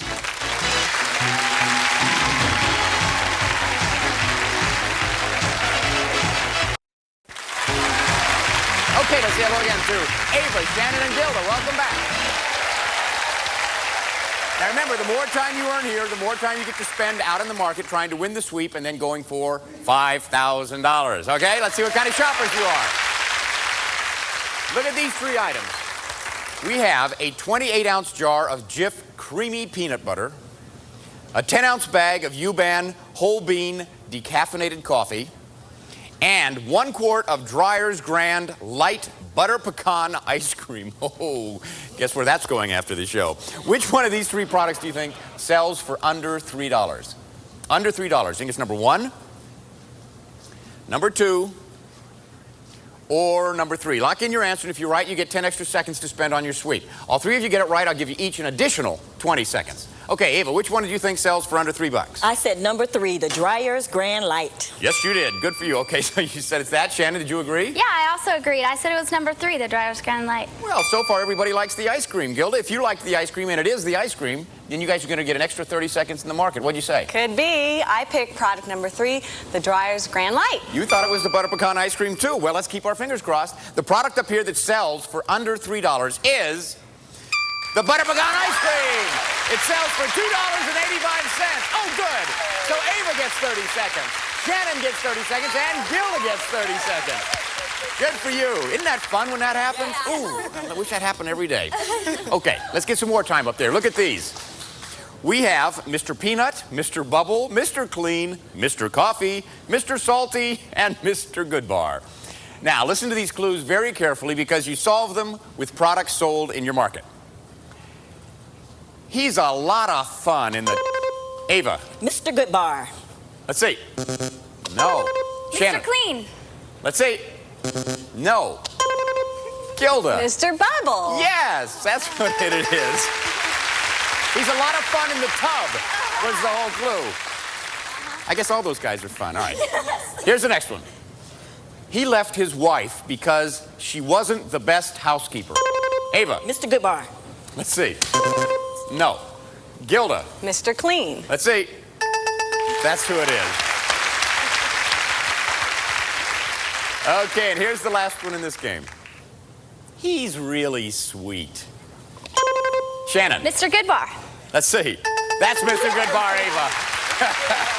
You like Mr. Goodbar, don't you, Ava? Okay, let's see what we have here. Ava has 2 minutes. Shannon has 2:10. Gilda has 3:10. Let's get your partners up here for the round robin game.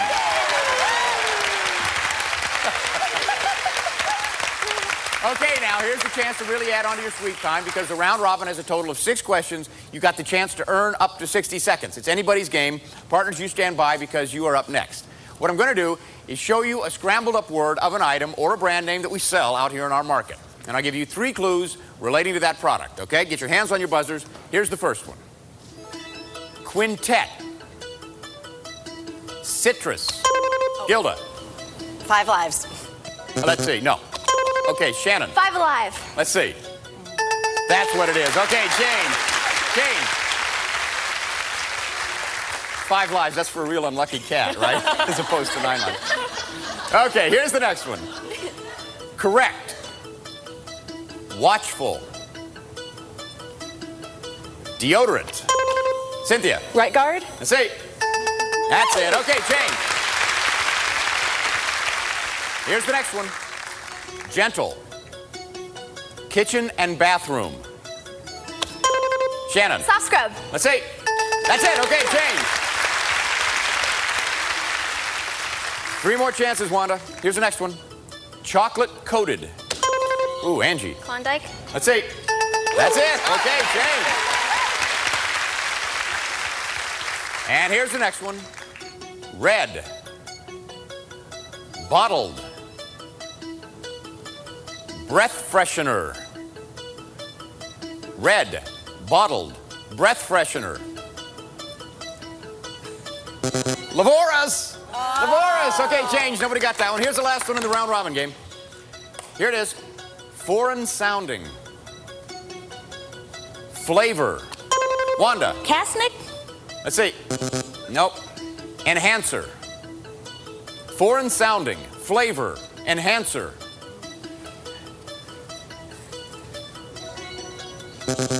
Accent. Accent is what it was. So nobody got 10 seconds, but we've got a high-scoring game anyway. Look at this. Ava and Wanda have 2 minutes. Shannon and Angie have 2 minutes and 40 seconds. Gilda and Cynthia have 3 minutes and 20 seconds. Who is going to run that big sweep? Spend all that time. Gilda, Angie, and Ava, so don't go away. When we come back, you're going to see Gilda, Angie, and Ava running like wild through our aisles at a chance for $5,000 here on Supermarket Sweep.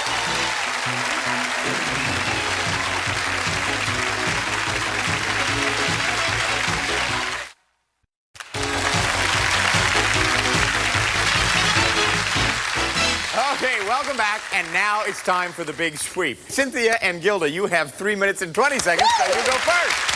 Yes. Shannon and Angie, you have 2 minutes and 40 seconds. And Ava and Wanda, you have 2 minutes. Yes. Remember, it's the smart shopping that's going to make all the difference out there. It's the bonuses, it's the shopping list. Everything you see out there is yours. Whatever you want, throw in your cart. And do keep your eyes open for the bonuses, because they're worth anywhere from $50 to $200. Now, listen very carefully, because I'm about to give you our shopping list. Now, as you know, if you bring back all 3 of these items, you can pick up an additional $250. Okay, they are, and listen carefully, Capri Sun Fruit Punch, Castrol Motor Oil, and Nice and Soft bathroom tissues. All right, now you partners back here at the checkout counter with me, make sure to keep reminding your shoppers of those items on the shopping list whenever they come back to exchange their baskets or whatever. Oh, and if you bring back a bag of freshly ground coffee beans, I'll throw in an extra $100, all right? Now, the team whose runner sweeps up the most money in merchandise and bonus prizes at the bell wins the game and the chance to go for $5,000 in cash. Yes. Okay, runners, get ready. The clock is set at 3 minutes and 20 seconds, and that's when Gilda will take off. On your mark. Get set. Go, Gilda, go! There goes Gilda, and just look at that big smile on her face. Well, when you start a sweep and you have a big lead in time, that's enough to make anyone happy. And here's a smart way to start shopping. Fill up on our giant Farmer John hams. They average 16 pounds each, and you know the more they weigh, the more they're worth. Gilda gets her limit of 5, and that's worth another smile. Check out Team 2. Now that's what I call intense. Gilda is just as intense. She knows her time alone in the market is coming to an end because here comes Angie of Team 2.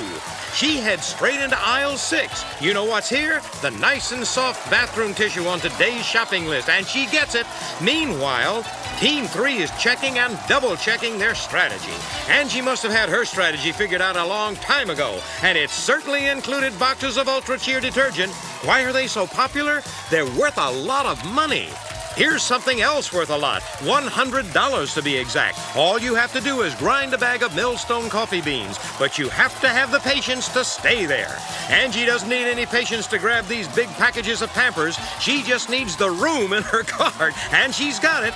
And the audience sees someone about to cash in a big way. Of course, it's Gilda. She's making every bean count, and she just wrapped up $100.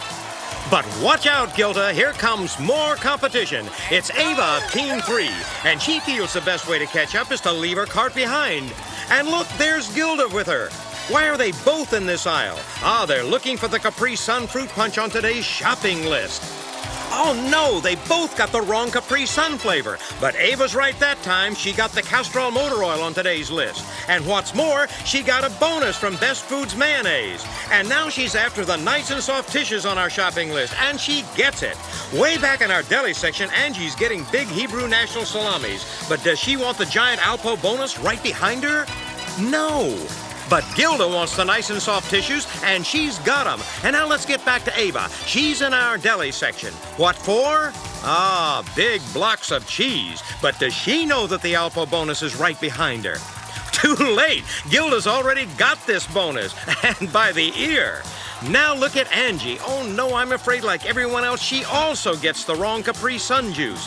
Seems like our shoppers are back on the right track now, though. Just look at Ava going for boxes of Ultra Tide. All right, Angie, that's good. Doing good. That was Angie's partner, Shannon, cheering her on. And when you've been shopping this hard and fast, you need all the support you can get. Look at Gilda, digging down and coming up with cans of Metamucil. But let's get back to Ava. She knows in the last few seconds you have to get your cart as full as you can. And you can't get it much fuller than that. Time is running out for everybody, and everyone is going to make every last second count. Okay, that's it, everybody. Come on back. Wild sweep time here at the supermarket. Okay, thank you, Johnny Gilbert.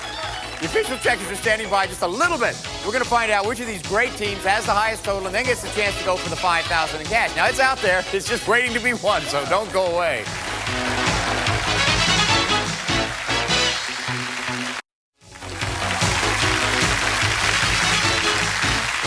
Okay, we're back, and this is the moment of truth because the official checkers have already entered all of this merchandise in their registers. Now it's time to hit the total button and find out who won the big sweep. Okay, Wanda and Ava. Did you guys get everything I wanted on that shopping list? No, just 2 items. 2 out of 3, but you got a bonus. Let me see how much that's worth. $200! All right. Good for you. Okay, so we're going to put that into your register and add all of your groceries to that, which gives you a grand total today of $585. Good for you. Okay, Angie and Shannon, how about that shopping list? We missed one of them. You missed one. Yeah. Okay, and a bonus? No. No bonus? Okay, so we're going to add up all of your groceries to give you a grand total today of $489. That puts team number 3 in the lead. Now, Gilda and Cynthia, did you find my shopping list? Oh, we got a little confused. You got a little confused. But you got the coffee. Coffee. Got the coffee. That's worth $100. And let's see how much your bonus is worth. $100. $100 for that. Okay, so obviously so far your total is $200. Now, when we add your groceries to that, if your grand total is higher than $585, you win. If not, it's team number 3's game. Let's see, your grand total with your groceries is $662. Team number 1 does win the game. Thank you all for playing. We have some wonderful party gifts for you. Come on. You two are going for the $5,000. It's out there in cash, just waiting for you.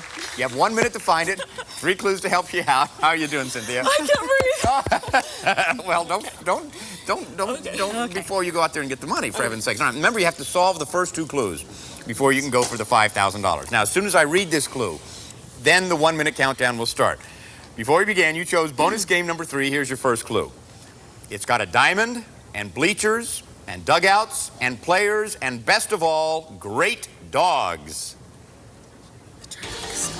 It's got a diamond and bleachers and dugouts and players and, best of all, great dogs. Go, go, go, go. Hot dogs. Ballpark Franks. It has to be. Ballpark. Ballpark Franks.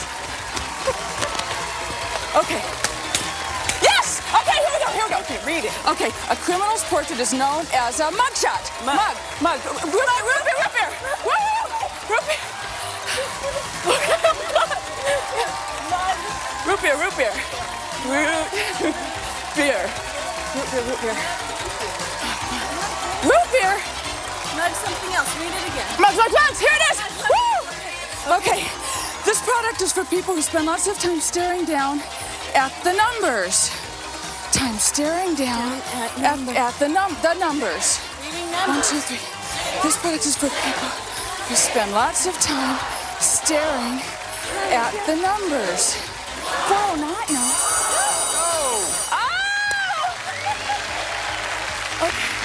Oh, come on back. Figured it out? Come on back. Here we go. You didn't figure it out yet? Get over here. Let me see. Well, you got 2. Listen, that's great. You got the Ballpark Franks, and then you got the mug root beer. This product is for people who spend lots of time staring down at the numbers. Weight Watchers. Weight Watchers, looking at the numbers on a scale. Weight Watchers dinners is what we were looking for. But you got 2 at 200 each. That's 400. Plus everything you got in your sweep gives you a grand total today of $1,062. Congratulations. This is David Ruprecht saying goodbye for Supermarket Sweep. Now remember, the next time you're at a checkout counter and you hear that beep, think of the fun you could have on Supermarket Sweep.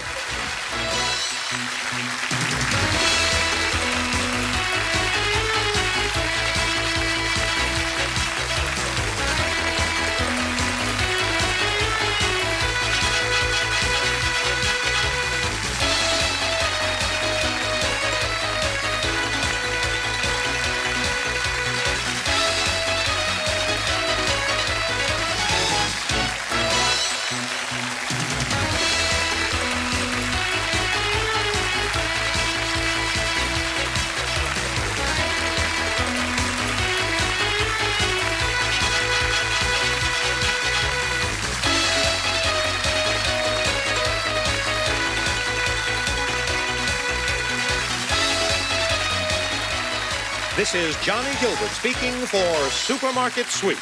Supermarket Sweep has been an Al Howard production. It's more than password, it's Password Plus.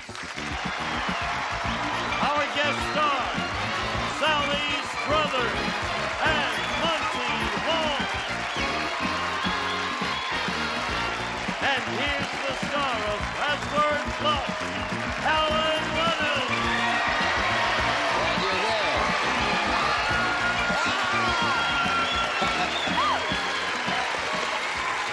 Thank you. I get to kiss the girls on Friday. Right. Friday is a rule. I get to kiss the star on Friday. Hey, Sally, I got to say this. You used to do Password Plus all the time.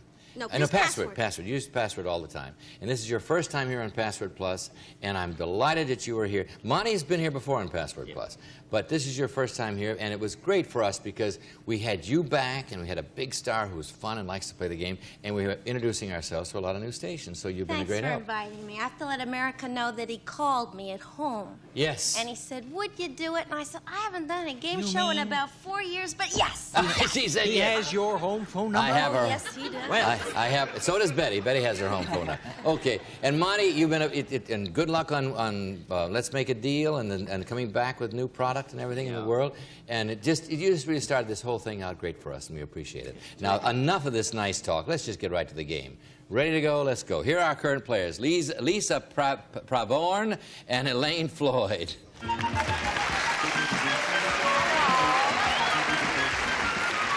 Elaine Floyd is our current champion.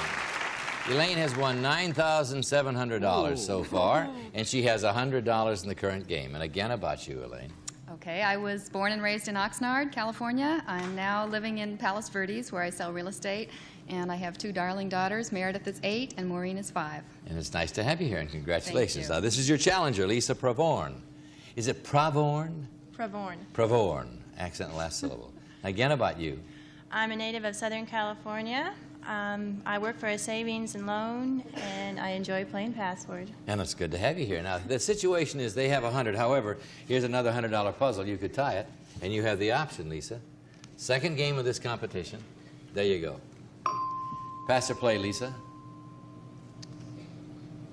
I'm going to pass. Okay, Elaine.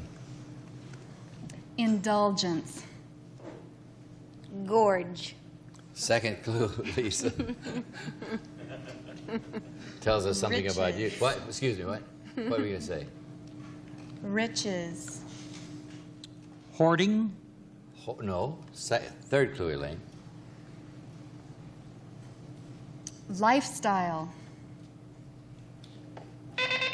2 words, not allowed. Lisa, last clue.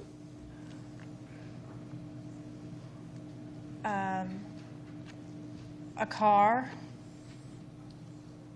2 words. I mean, a car is 2 words. She said a car. Okay, so luxury goes up, and nobody guesses.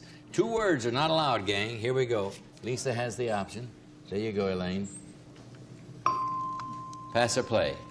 I'll play. All right. Caribbean.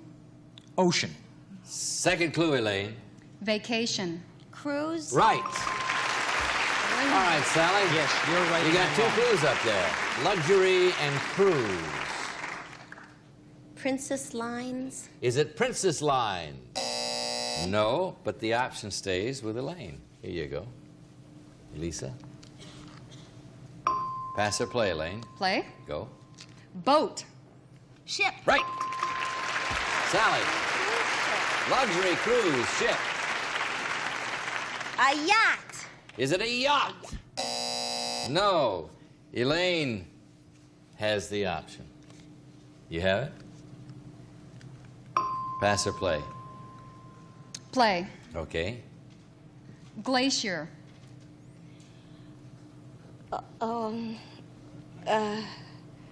Crevasse. Lisa, second clue. Alaska. Ice. Third clue, Elaine. Mass. Iceberg. Iceberg. Yeah, I knew it as soon as I said it. Yeah. Dummy. Now, luxury cruise ship and iceberg. Sally. Oh dear, it was that sad, tragic thing, the Titanic. Is it the Titanic? Yes! Tragedy was the last clue. Very good. All right. You have $200, but it takes 3 to win, and the next puzzle's worth 2, so you can tie it up in the next one, which we will play right after this commercial. Don't go away. Come back. We really do love to hear from you. However, when we can avoid letters that point out errors, we like to avoid them if we can. Lifestyle is one of those words or 2 words that can go hyphenated, 1 word, or 2 word. So we did not accept it as 2 words, but it can be accepted. It should have been accepted as 1 word. However, it made no difference in the outcome since you all did solve the puzzle. But lifestyle, we grant you, can be 1 word, so you don't have to write about it. Thank you for clearing that up, Alan. Yeah, you're welcome. All right. What did he say, Sally? Well, I made it with my usual clarity, right? Yes, you did. Here we go. $200 puzzle. You have the option. You can win, you can tie. There it is, the first clue. Monty, pass or play? Pass. Sally? Month. December? Yes! How did you do that? What made you say December? She was so final about it. Oh, that was the last month of the year. I see. Very good. Now, for the game, first clue in the puzzle is December. All right. Oh, me. Yes, you, Elaine. For the game. Christmas. Is it Christmas? No, but the option now stays with Sally. Pass or play, Sally?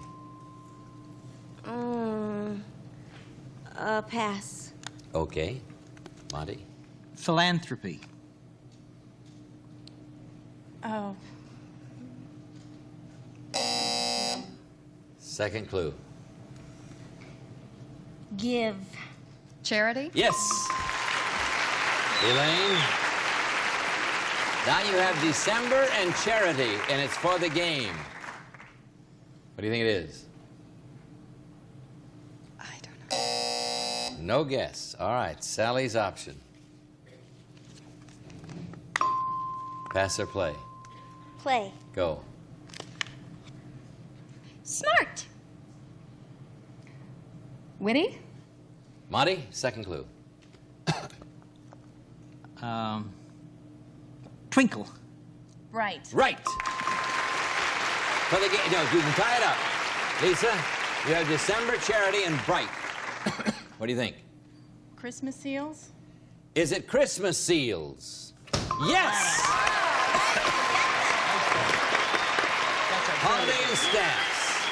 Very good. You tied up the game. Very good. Okay, now we have 200 over here, 200 over here, and a $200 puzzle. Whoever solves this one goes to alphabetics. Elaine, you have the option. There you go. Pass or play, Elaine? I'll pass. Okay, Lisa. Oh. Game. Play. Second clue. Target. Bow and arrow. Third clue. British. Darts. Yes! Monty, for the game. Darts. English pub. Is it an English pub? No, but the option stays with Lisa. Pass or play, Lisa? Play. Go. Ammunition. Bullets. Yes! Monty, darts, bullets. What do you think it is for the game?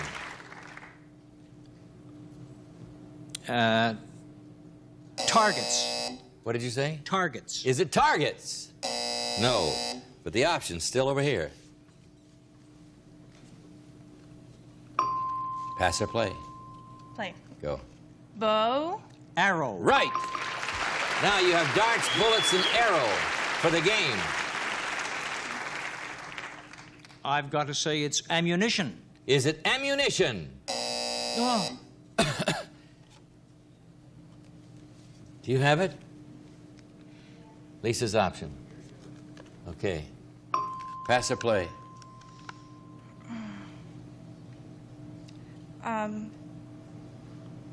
Pass. Okay, Elaine.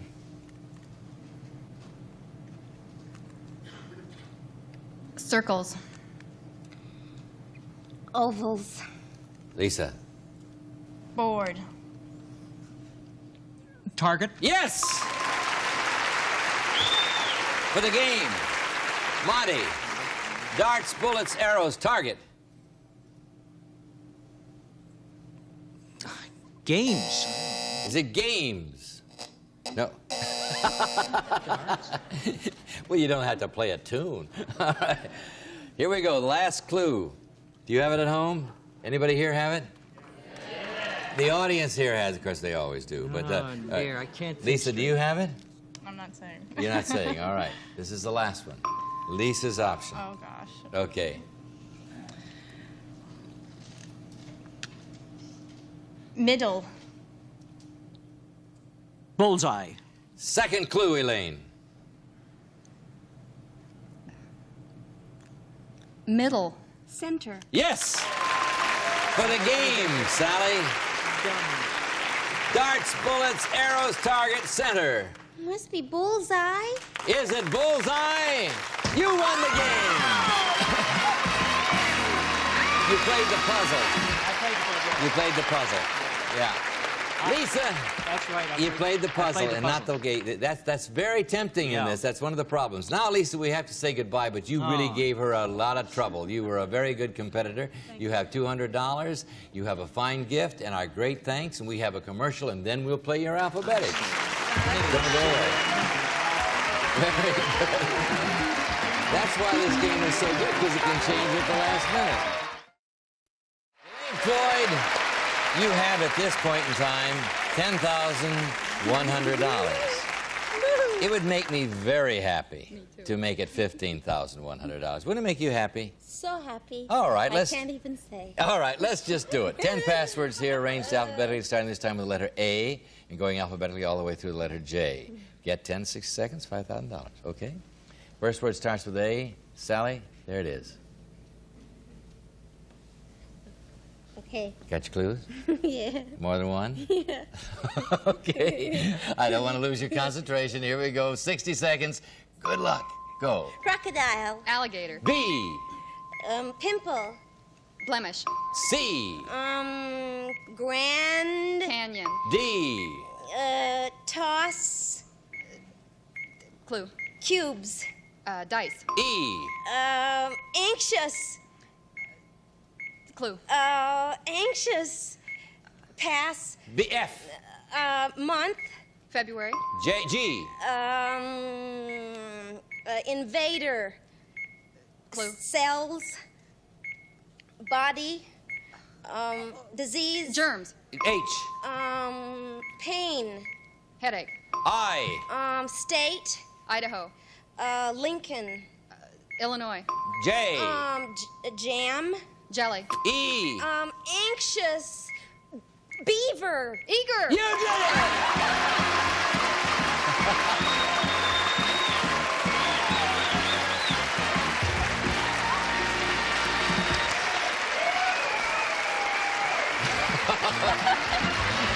I was so carried away with the pictures of your two faces, I almost got hit by the scenery.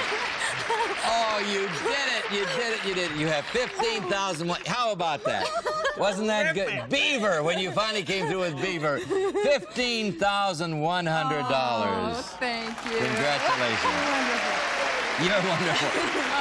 Your faces, they got wonderful pictures of the faces when you were... Okay, let's go back. You get to play again. You're with Monty this time. Here we go.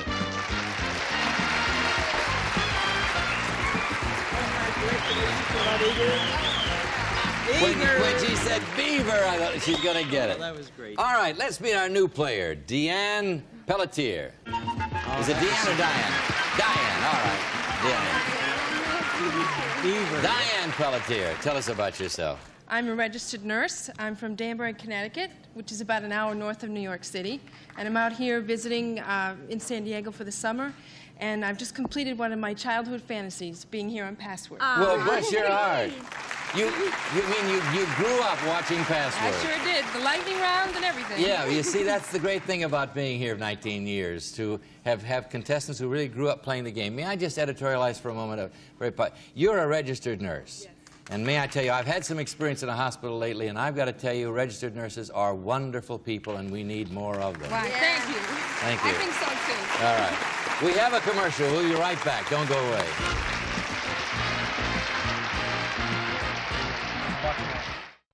All right. Let's begin. Good playing, good competition this week. Sally has the option. She has a new player. There's the first clue in this first puzzle. Pass or play, Sally? Play. Okay. Pretty. Cute. Right. Diane, first clue in the puzzle is cute. Betty Boop. Is it Betty Boop? Remember her? I want to be loved by you, just you and nobody else but you. Do that again. Okay. Sally's option. Pass or play? Play. Small. Tiny. Second clue. Cute. We. No. Third clue. French. Teeny. Last clue. Small. Tiny. No. French for small is petite. Petite goes up. Yeah. Nobody guesses. That was but such a good clue. I was going yeah. Option stays with Sally. Yeah. With Pelletier, you should know that. Yeah. All right. Sally? Pass or play? Play. Okay. Flintstones. Pebbles. Yes!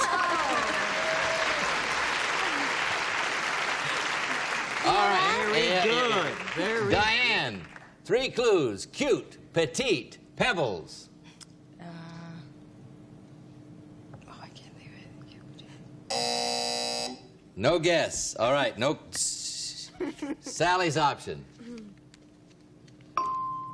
Pass or play, Sally? I'll play. All right.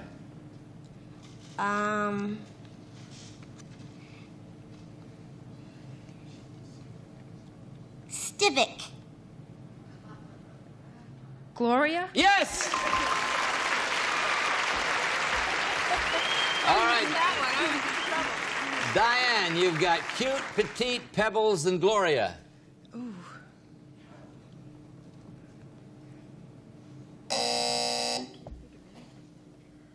I hear you. All right. Sally's option. Pass or play? Play. Okay.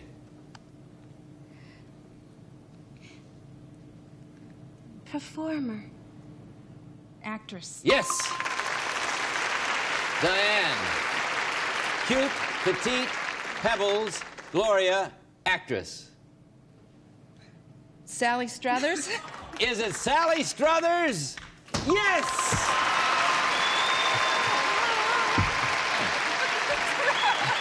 What's the pebbles? Now, do you want to explain, Sally? I want Sally to explain why Pebbles is a very legitimate clue up there for you. I guess not too many people know, but I was the voice on Pebbles and Bam Bam of Pebbles. She was the voice of Pebbles on... And Jay North, who used to play Dennis the Menace, is the voice of Bam Bam. Really? Say something in Pebbles. Yabba dabba doozy! Bam Bam, let's go down to Bedrock High and see all the kids. Girl. I didn't know that till right now. I didn't understand Pebbles either. Okay, we have a commercial. We have 100 over here. We've got 2 other puzzles coming up. We'll be right back. Don't go away.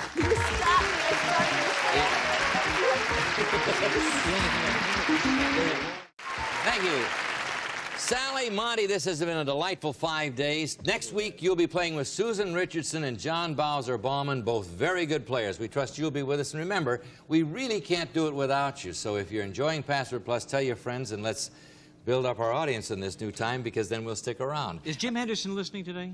Who? Do you have a message from Jim Henderson? Yes, I do. Where's he from? His past, he is... Jackson, Mississippi, I think. Yes. How do you all know that? What did I have to tell you? Jim Henderson? Yes. From Jackson, Mississippi.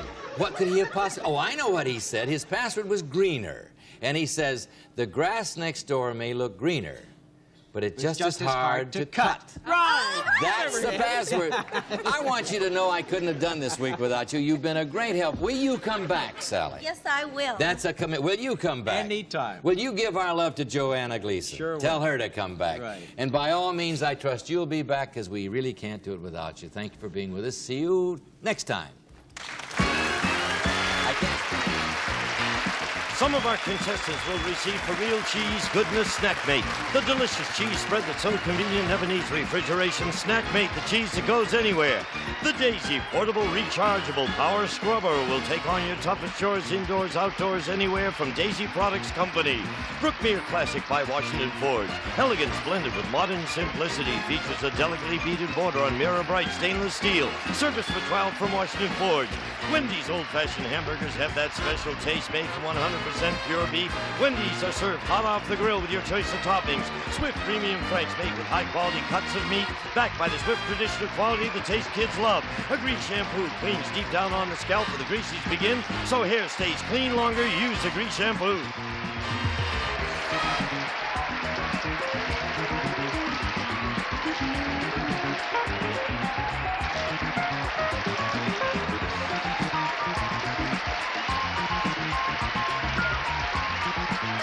This is Gene Woods speaking for Password Plus, a Mark Goodson, Bill Todman production.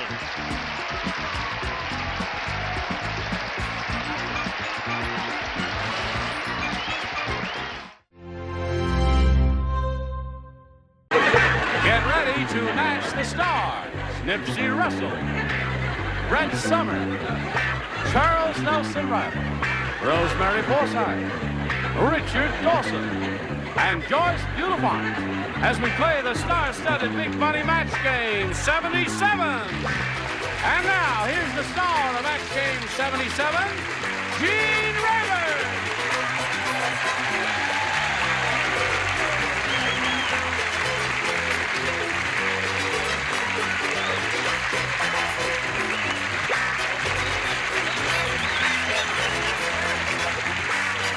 Thank you very much, Johnny Olson. How are you today? Look at these people over here. Aren't they beautiful? You didn't applaud as I made my entrance. I did so. Oh, okay. Charles is trying to make me crazy. He asked me if my blouse was inside out. Is it? Is you it? know my eyes. Well, no, there's some threads are hanging funny. Where? Well, there's... no, you're all right. You got it together. Couldn't get my jewelry on or You're all anything. right. Okay, you want to start fine. us off with a little quatrain? Yes. Each day we turn another page. You know you're reaching middle age when your pimples and your rashes turn to wrinkles and hot flashes. Oh. Hello there, Fred and Kathy Jenkins.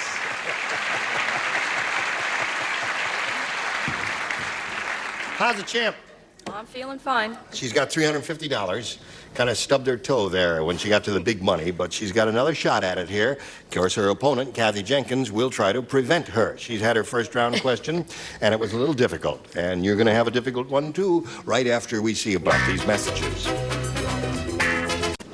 Here we go. Let's plow on with this game. Mary Franz, is your first round question. Now, hear this. One dwarf said to the other. That's not nice. He said, did you hear what happened when the prince kissed Snow White?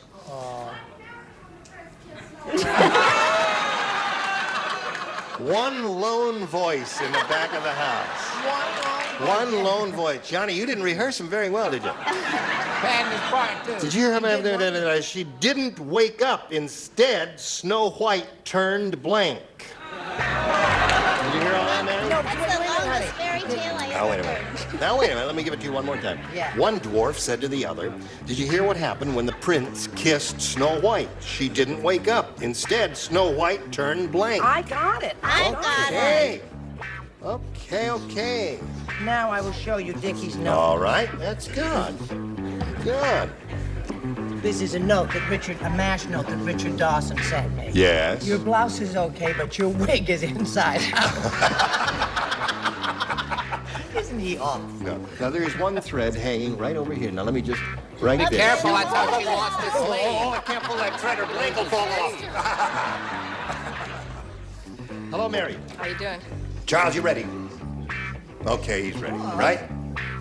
One dwarf said to the other, "Did you hear what happened when the prince kissed Snow White? She didn't wake up. Instead, Snow White turned blank." Into a frog? Snow White turned into a frog. Okay. Anyway, she said something like that, into a frog.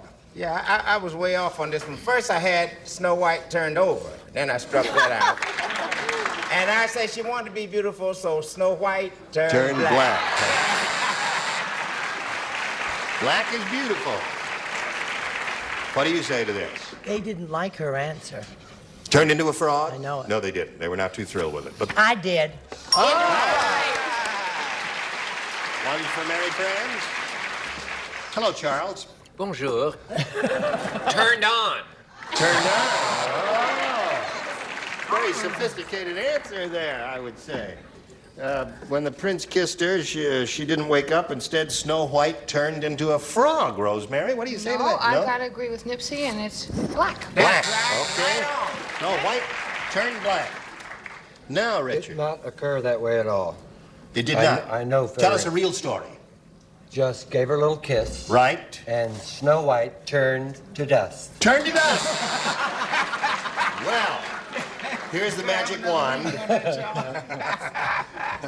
Turn to dust, yes. Yes! Well, I happen to have seen Prince Charming, and he looks just like Nipsey, and that's why she turned black. Okay. All right.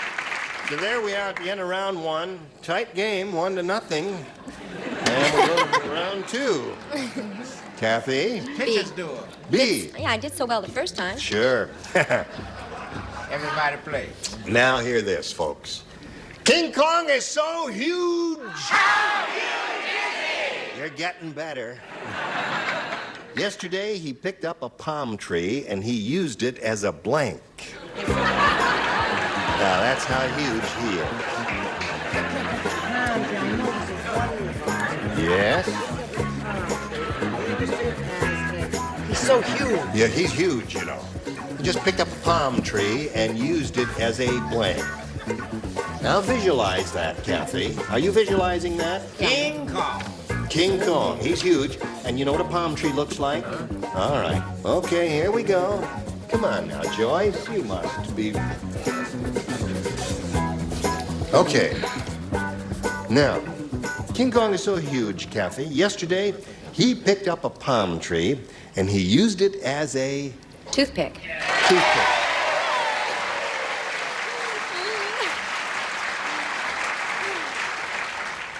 By Joe, I think she's got it. She's got it. There's one for her. Hello? You know, you told me when I stopped smoking that more oxygen would get to my brain and I would get smarter. Yes. And I would like to thank all the people who have sent in their cards and letters encouraging me not to smoke anymore. And I am getting smarter because I said toothpick. Atta girl. How long is it now? 9 weeks. 9 weeks without a cigarette. We're so proud of you. Joe College. Meantime, Charles Nelson Riley is smoking mattress covers in that pipe. I like it. It's very macho. Smell like old Jim Bloomers or something. Feather duster. Feather duster is the other definitive answer. Well, very good. I don't know how you could put all those leaves around a tooth. Yeah. No, but feather duster is kind of a logical answer because, you know, a palm tree does look like a feather duster, doesn't it? No, Oh, okay. No. Palm tree doesn't look like a feather duster. it looks and feels for King Kong like a toothpick. Like a toothpick. 3 for her. Picked up a palm tree and used it as a toothpick. Earbud. Q-tip. Ear. Oh, yeah. That's very good. I didn't think of that one. Ear what?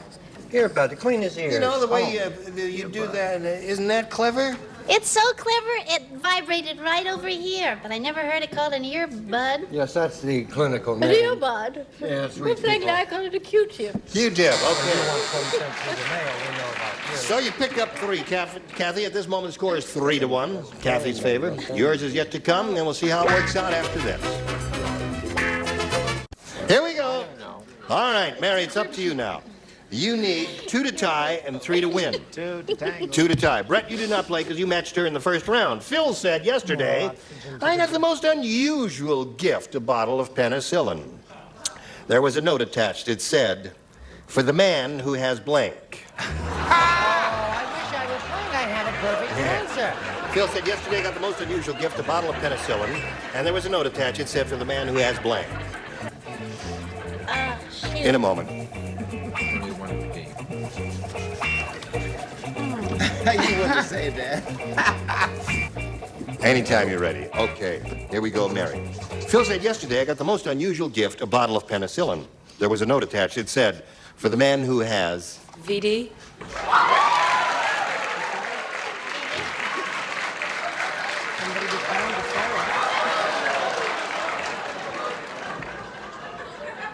All right, Nipsey? That means ventilated drawers, doesn't it? Right.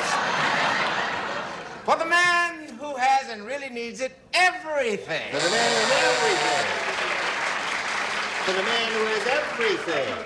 All right, Brett. No, not you, Charles. I said the same as Nipsey, only in Italian, tutti. The man who has tutti. I thought everybody would say everything. I thought everybody would say for the man who has everything. It's a popular phrase. Okay, Rosemary. Well, actually, it does match, but it doesn't because it's the same idea, no? That's true, yes, but must be a little more specific there. Now, you must match the two remaining ones, Mary, to stay in the game.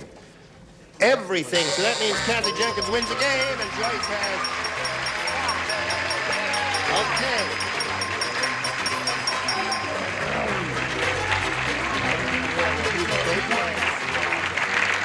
Mary, I'm glad you won some money, and you'll be leaving here with a smile on your face.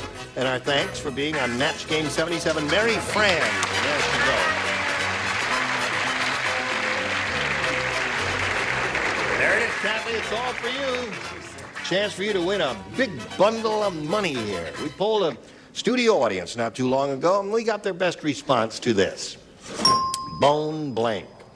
Now remember, you get $500 if you match the answer they gave most often, $250 for their second most popular answer, and for the third most frequently given response, you get $100, and 3 of our 6 celebrities are permitted to help. Okay. Richard?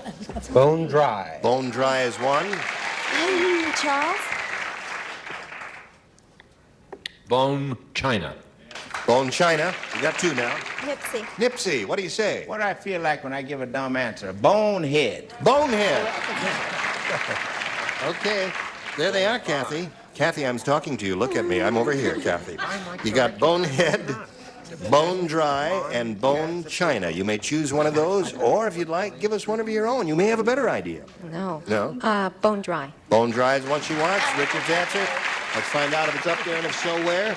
Let's see if we get a little dry under the $100 number. Bonehead is Nipsey's answer. All right. Bone dry is what we're after. May we see the $250 response? Bone marrow. Oh, is that good and Sue? All right. Last chance for bone dry. Slide it, Earl. Dry. Very good. Congratulations. Now, listen, you picked up another $500. You got $600 now. And you're going to play for 10 times that amount, or or $5,000 there. What do you say? Who do you think you got some sympathy, some simpatico feelings with over there? Richard. Richard. Oh, all right. Stand on the tape. Face me. Here it is. Now, this is worth $5,000. Ready? Here we go. Good luck to you. Cable blank. C-A-B-L-E blank. Cable blank. Cable, C-A-B-L-E, yes. Now, Kathy, he made up his mind very quickly, and we want an answer from you which you think will match his. And if it does, you get the money. That's all there is to it. Cable. TV. Cable TV. The audience apparently does not like your answer. We'll find out if Richard likes it. If he does, what do you say, Richard? Cable car. Cable car.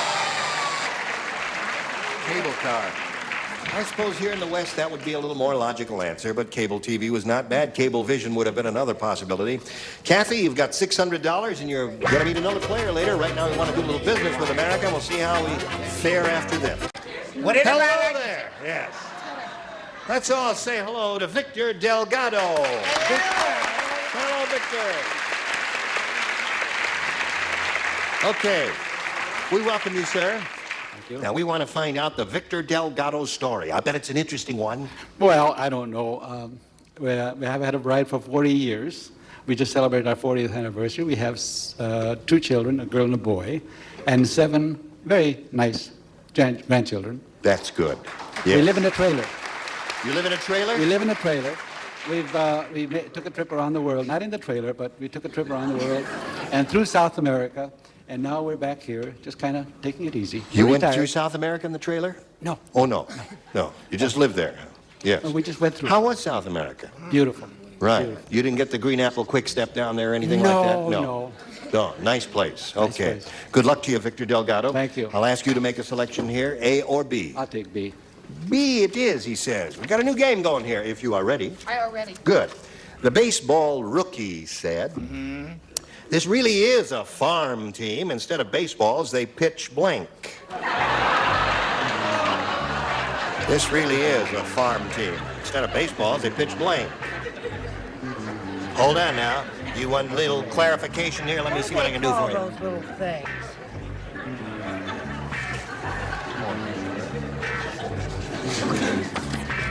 I think I might as well. Clarification.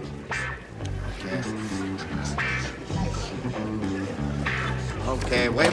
All right, we're waiting. We're ready. Go ahead. Go ahead. They're all ready. Oh, Victor, hello. You ever watch this show? Oh, yes. How'd it come through in South America? No, I didn't watch it in South America. Okay. You know, we go to Mexico City. We're very big in Mexico City, I found out a couple weeks ago. Now, the baseball rookie said this really is a farm team. Instead of baseballs, they pitch. Do I have to be specific? Well, remember, it's daytime television, and we're on 240 stations throughout America. Guam, Honolulu, Alaska, and Mexico City. Now, what do you want to say, Victor? Apples. Apples. Apples. Was that your first choice? No, my second choice. Oh, your second choice. Okay. What do you say, Nipsey? I thought for a minute you were going to say watermelons, but I say, what is the opposite of don't? Do. Cow do. Cow do. What do you say, Brett? You know, I was brought up every summer in the country. Yep. I went to visit my grandmother. She had 100 acres on a river. Right. And we always called them cow flaps. Cow flaps. That's one name for them. Charles, you're a city boy, right? Why don't they take the Waltons off and put you on? You and your grandmother and that whole family up Maine. I think it's charming. I think it's charming. Don't put her down. Pitch hay. Hay is good. Victor, you getting the idea now? Yes. You'll be better in the second round. Of course, it may be too late. Hello, Rosemary. Hello there. How are you, my dear? I'm doing well. This is really a farm team. Instead of baseballs, they pitch.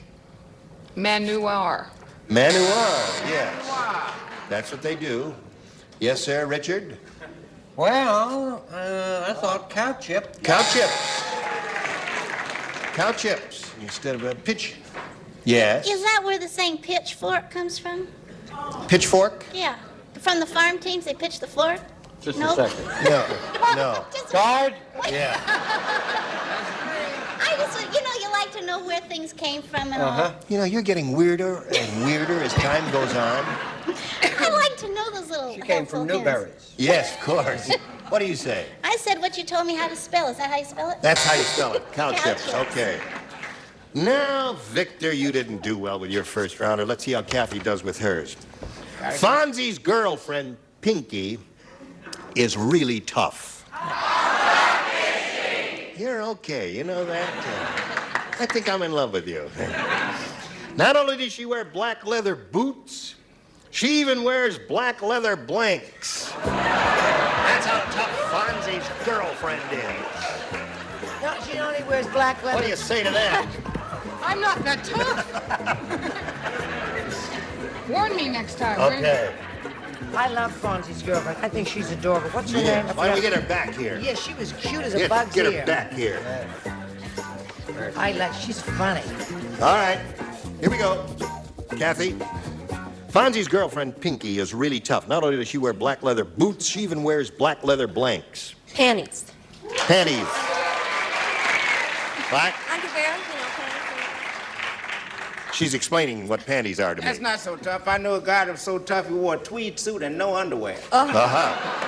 There's one for Kathy. What do you say, Brett? I said she was so tough she wore a black leather bra. That would hurt. Yes, Charles? Not necessarily. Oh. Panties. Okay. Kathy, you got 2. Rosemary, girl's looking for a pair of panties. Underwear. Underwear.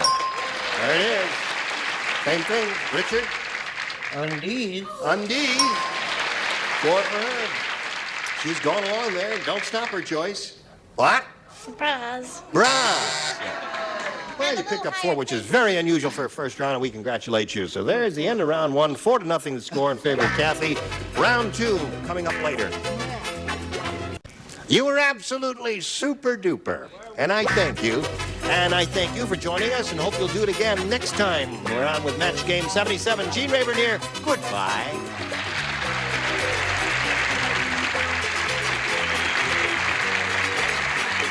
Pyramid loves playing with words. Subpoena the teenage witch. Flagrant vow. That's the way, I bite it. And contestants love playing with Michael. He has this between his teeth. Yeah. The $100,000 Pyramid. Weekdays starting at 4 on Game Show Net. Get ready to match the stars from Vegas. Bart Braverman, Brett Summers, Charles Nelson Riley, Ava Gabor, Dick Martin, and Benny White as we play the star-studded Big Money Match Game. And now, here's the star of Match Game, Gene Rayburn.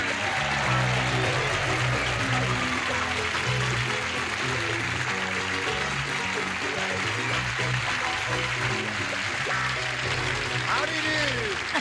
Thank you. Some little elf hangs these signs. I think I'll hang it right up here. What is that? And I just noticed it as I made my entrance. You probably saw me pause there. It says here, to be sure of hitting the target, shoot first, and whatever you hit, call it the target. That's the thought for the day, friends. Remember that. The old San Francisco police motto. That's right. Having gone to college in San Francisco, I know that motto. Now let's welcome Jamie Nicolaisen and Mark Bowes. You remember Mark? He's from Indiana. Went to high school there, and now he's going to college there. What school are you going to? Indiana University. Indiana U. Yeah. Were you there when they made that picture? Yes, I was. Were you in any of the crowd scenes? No, I wasn't. That was a wonderful motion picture. Great film. Yes. Great film. What was it called? It's called Breaking Away. Breaking Just Away. a simple story written by a fellow named Steve Tessich. Was that his first movie? Anyway, Yes. it was an excellent story He's about essentially a teenagers and playwright. how they're growing up and have to cope with life. And this is the story of your life, Jamie. Now, Jamie is also a non-Californian. She's a Californian. All the way. Oh, you are? Way to go, I had baby. the impression that both of you were out-of-towners. No, San Francisco. Oh, you're that's right, San Yes. Francisco. You are an out-of-towner as far as I'm concerned. Yeah.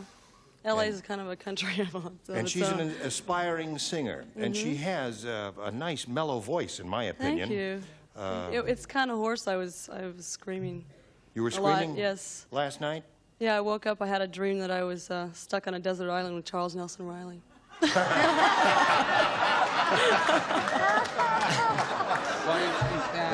sorry. That would give one pause to scream, of course. Yes. I'd love it myself. But anyway, we're in game number 2 here, right? Middle of round 1. He's had his question. He matched 2 of our stars. Jamie, we'll see how you do with yours. Sherry said, it was strange getting married to a gardener. At our wedding, instead of throwing rice, his family threw blank. Well, it wasn't easy. All right, here we go, Jamie.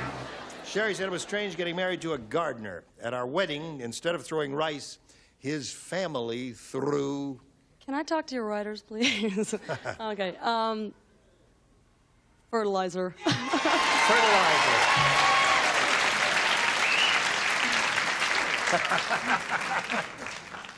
That's cool, because I couldn't have spelled fertilizer anyway. This harkens back to my San Francisco college days, too. Grass. Grass. Oh, grass. All rolled up in a neat little package. What do you got? Well, now there was a change here. First, I put fertilizing pellets. You know those little pellets? Yeah, I know. But then I thought, no, they were fertilizer pellets. But I think in spite of that, it's a match. It is indeed. This sort of sums the whole thing up. Right. Another man. Manure. It is fertilizer. All right, it's 2-2 at this moment. Strange getting married to a gardener. Instead of throwing rice, his family threw... That'll teach me to be square, which I really am not. Yes. I wrote seeds. Seeds. Boring. Adorable, sweet. Boring. Adorable. They sent out to Burpee, said, Burpees, send some seeds. We're having a wedding. Gardeners do plant with seeds. That's true, yes. You didn't know that, did you? Oh, You're yes, not very indeed. bright. I am a gardener. That's what you say. I said manure. Manure.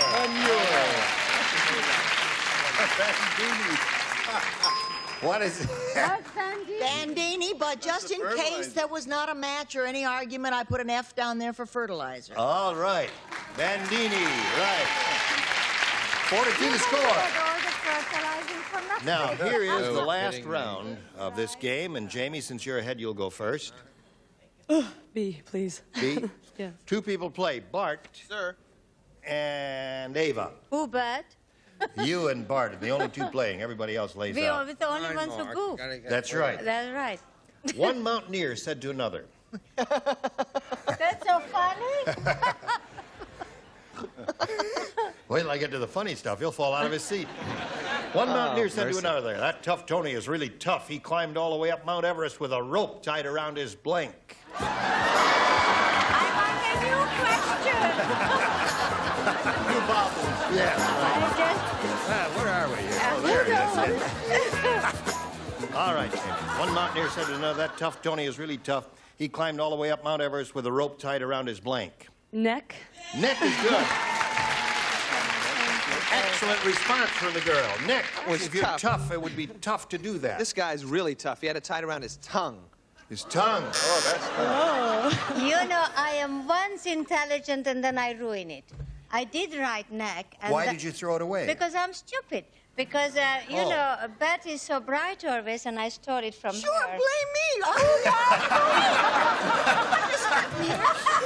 That'll teach you to ever try and help a Hungarian. She is always.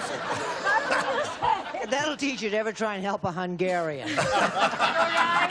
You're right. Girls, well, don't I wrote, accept and my I age. like this answer. It's the bum. But, you know, the bum. No, that's not what I said. What did you say? Wait a minute. I said bumper. I said bumper. Bumper. A natural mistake, yes. You see, the bum refers to your bottom. Her answer refers to your upper frontals. Oh, no. The car that was parked down in Nepal. Oh, the car parked down. Oh, I see. See, two Hungarians. That's Right. most peculiar, I think. So there you are with 4, and you'll do a little catching up if you can a little bit later. Now this for you. Here we go. Last question, last round, last game. Mark, you need 2 to tie and 3 to win. Little Rodney Rotten is really rotten. Well, they've finally gotten it together. They got together. Here it is. Today, he got a staple gun and stapled his blank to the wall. You don't play, you don't play.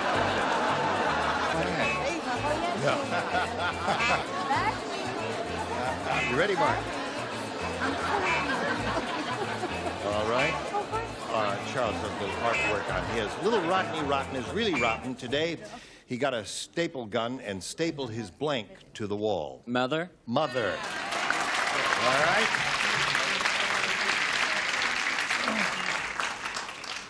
For all you mothers out there, we're just kidding. Just kidding. All right, Charles, you are first this trip.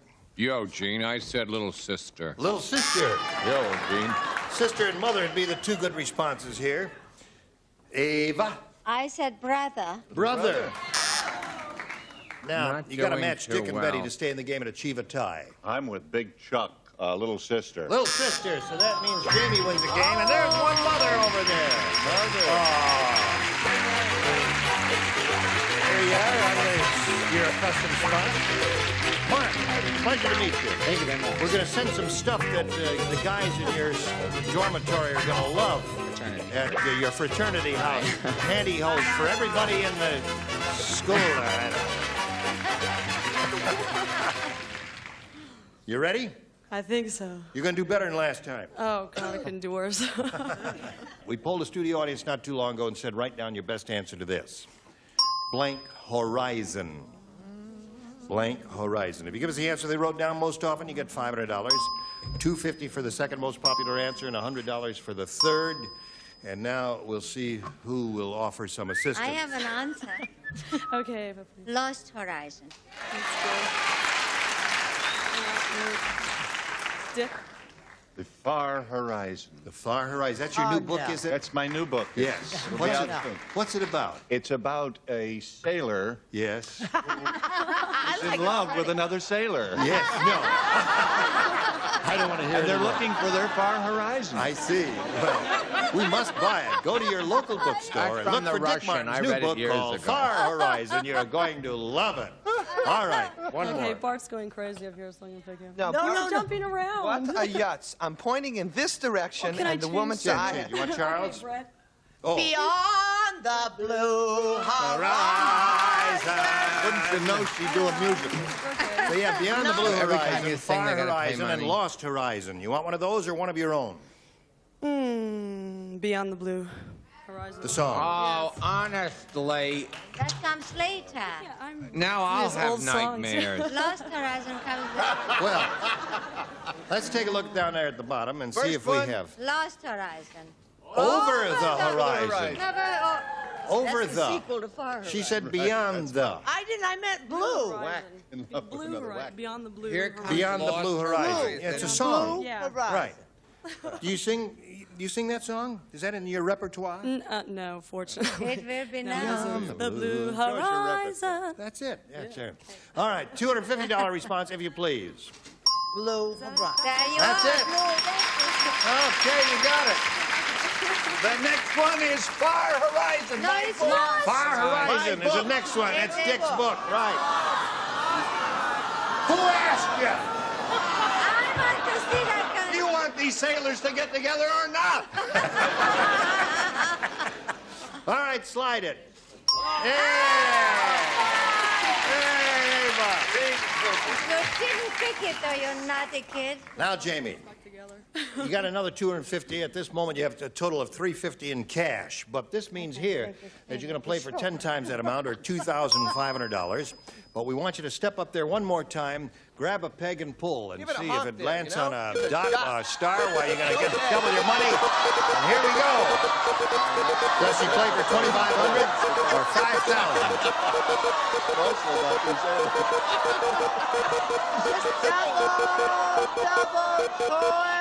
If it's a double, it'll be $5,000.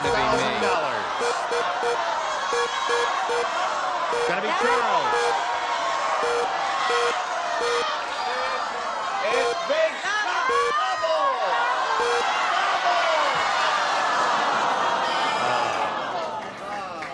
Charles Nelson Do they Riley oil that wheel? for $2,500. I mean, that goes 3 minutes. Good luck to you. Here we go. Blank buckets. B-U-C-K-E-T-S. Blank buckets.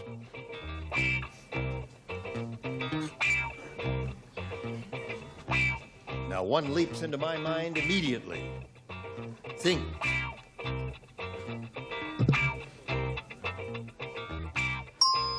All right, he's finished. Now, we want the answer from you, which Charles has written on the card. If you do that for us, we give you $2,500. Okay, blank is all I can know. That's not my answer. Full buckets. I can't think of anything. Don't pick on her, the darling Leave her little alone. thing. She said full buckets. That's a hard one. I wrote Old Oaken. Old Oaken. That's But right. then it's I would Water buckets is a good one. Fire buckets is another Raining good bucket. one. Yeah. Rub bucket. What's that? Kick the buckets. That's a good All right. one. You've got $350 and our best wishes in your singing career, Jamie Nicolaisen. Thank you. All right. Now here comes Mary Sauncey, Captain Tim Williams. How do you do? Fine. Welcome to both of you. We're ready to start. Remember, it's 2 games you'll be playing, and we'll see how it goes. Mary, let's find out who you are and where you're from. Okay, I'm Mary Santi from Milwaukee, Wisconsin, and and I work in a small office, and I'm out here on vacation for a couple weeks. Yes. How small is your office? 3 people. 3 people. You all stand there like this? Oh, yeah. So. Well, it must be place. interesting. All right, Mary, good luck to you. Tim, what are you in? The Marine Corps. You're in the Marine Corps? Yes. How long you been in? There 15 goes years. my toe. 15 years. There goes my toe. It was the Marine. Oh, that's right. Last time we had a Marine on the show. Did you hear about this? No, sure didn't. Don't go He into won it. $20,000, and he was standing here, and he turned around, and Ava had the correct answer, you know, and it was fine at the head-to-head match, and she stood up to give him a kiss and congratulate him, and he took 1 step toward her. He was about this tall. She was wearing open-toed shoes. Again, I'm wearing them.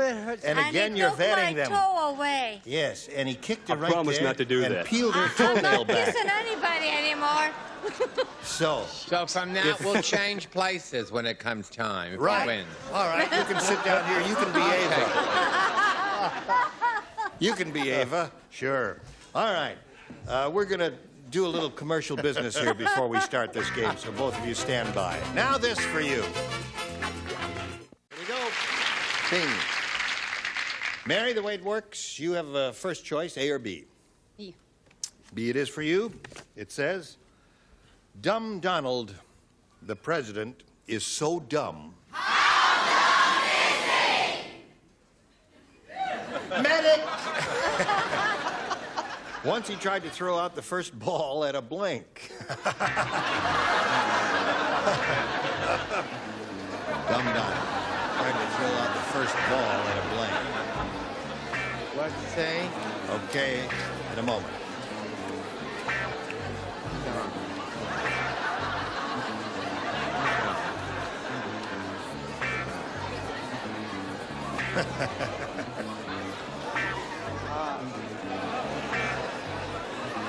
Gotcha. Charles is still writing anyway, doing his artwork or whatever he does up there. Making remedial writing. All right, Mary. Dumb Donald, the president, is so dumb. Once he tried to throw out the first ball at a blank. Umpire? At an umpire? Yeah. I don't understand that answer. I thought you meant, I guess, a baseball game. I mean, He was at a baseball game. understand But it that's where either. they do throw out the first ball. Oh. See, this guy was dumb. You know, life is difficult. You know, Life is difficult. The truth is that that's really a clever answer because that led to the sequel, The Umpire Strikes Back. Very famous. Actually, I thought tennis match might get it. Throw out the first ball at a tennis match. Yeah. You don't throw out the first ball. It's not Yeah, important. right. 2 rotten answers so far. Well, darling, Are we perk up. making judgments now? Yes, we are. Thank you. You have 4 more rotten answers to go. We may get a good one. All right, now, a ball is also a dance. Okay. First ball Now, there's a at good answer. dance. Now, there is Throw a out the dance. first ball at a dance because they don't have spheres there. Right. They don't have. Yeah, they don't have. Ball dance. Yeah, anywhere where they don't have it. Sad. Feel that muscle. Ping pong match. Now, what's so hot about ping pong match? The tennis match doesn't get it. I think Like him better. his My answer. ball is harder to throw.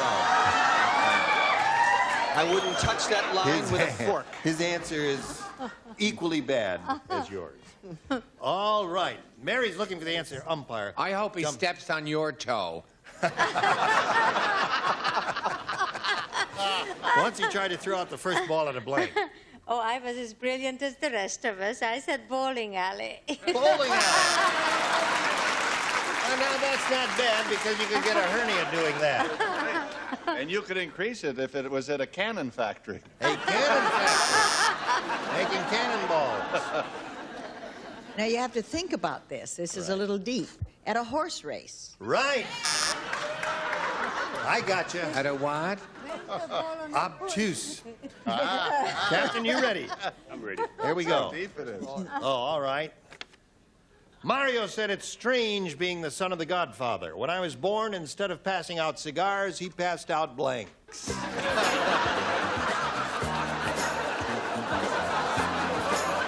some question. I have the answer.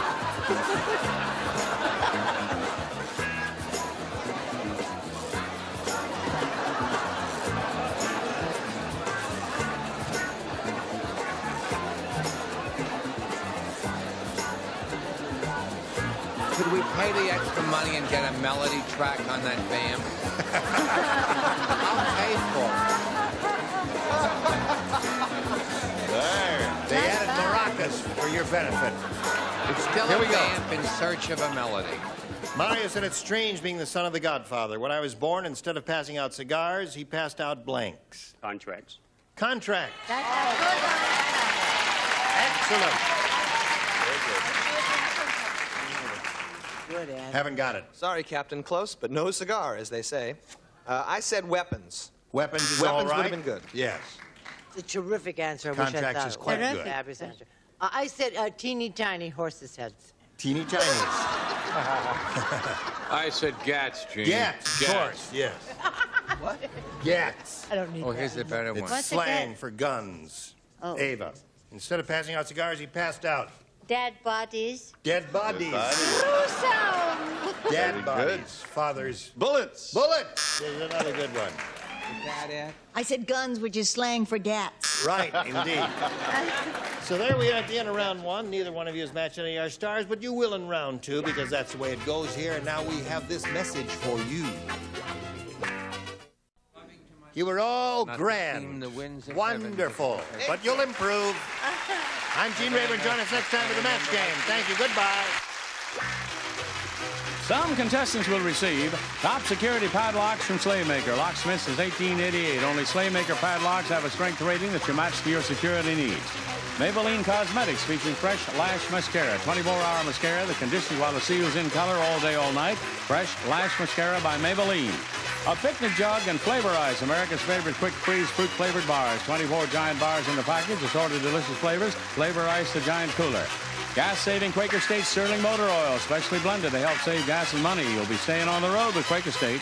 A Tray and Trident Sugarless Gum, the great tasting sugarless gum with 5 flavors, including bubble gum. Trident for families who care about the teeth.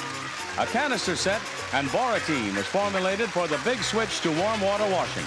Now for whiter, brighter, more stain-free wash, switch to Boratine. And a calculator and Raid Crack and Crevice Spray. Its unique extension wand sprays hard-to-reach places to kill crawling bugs where they hide.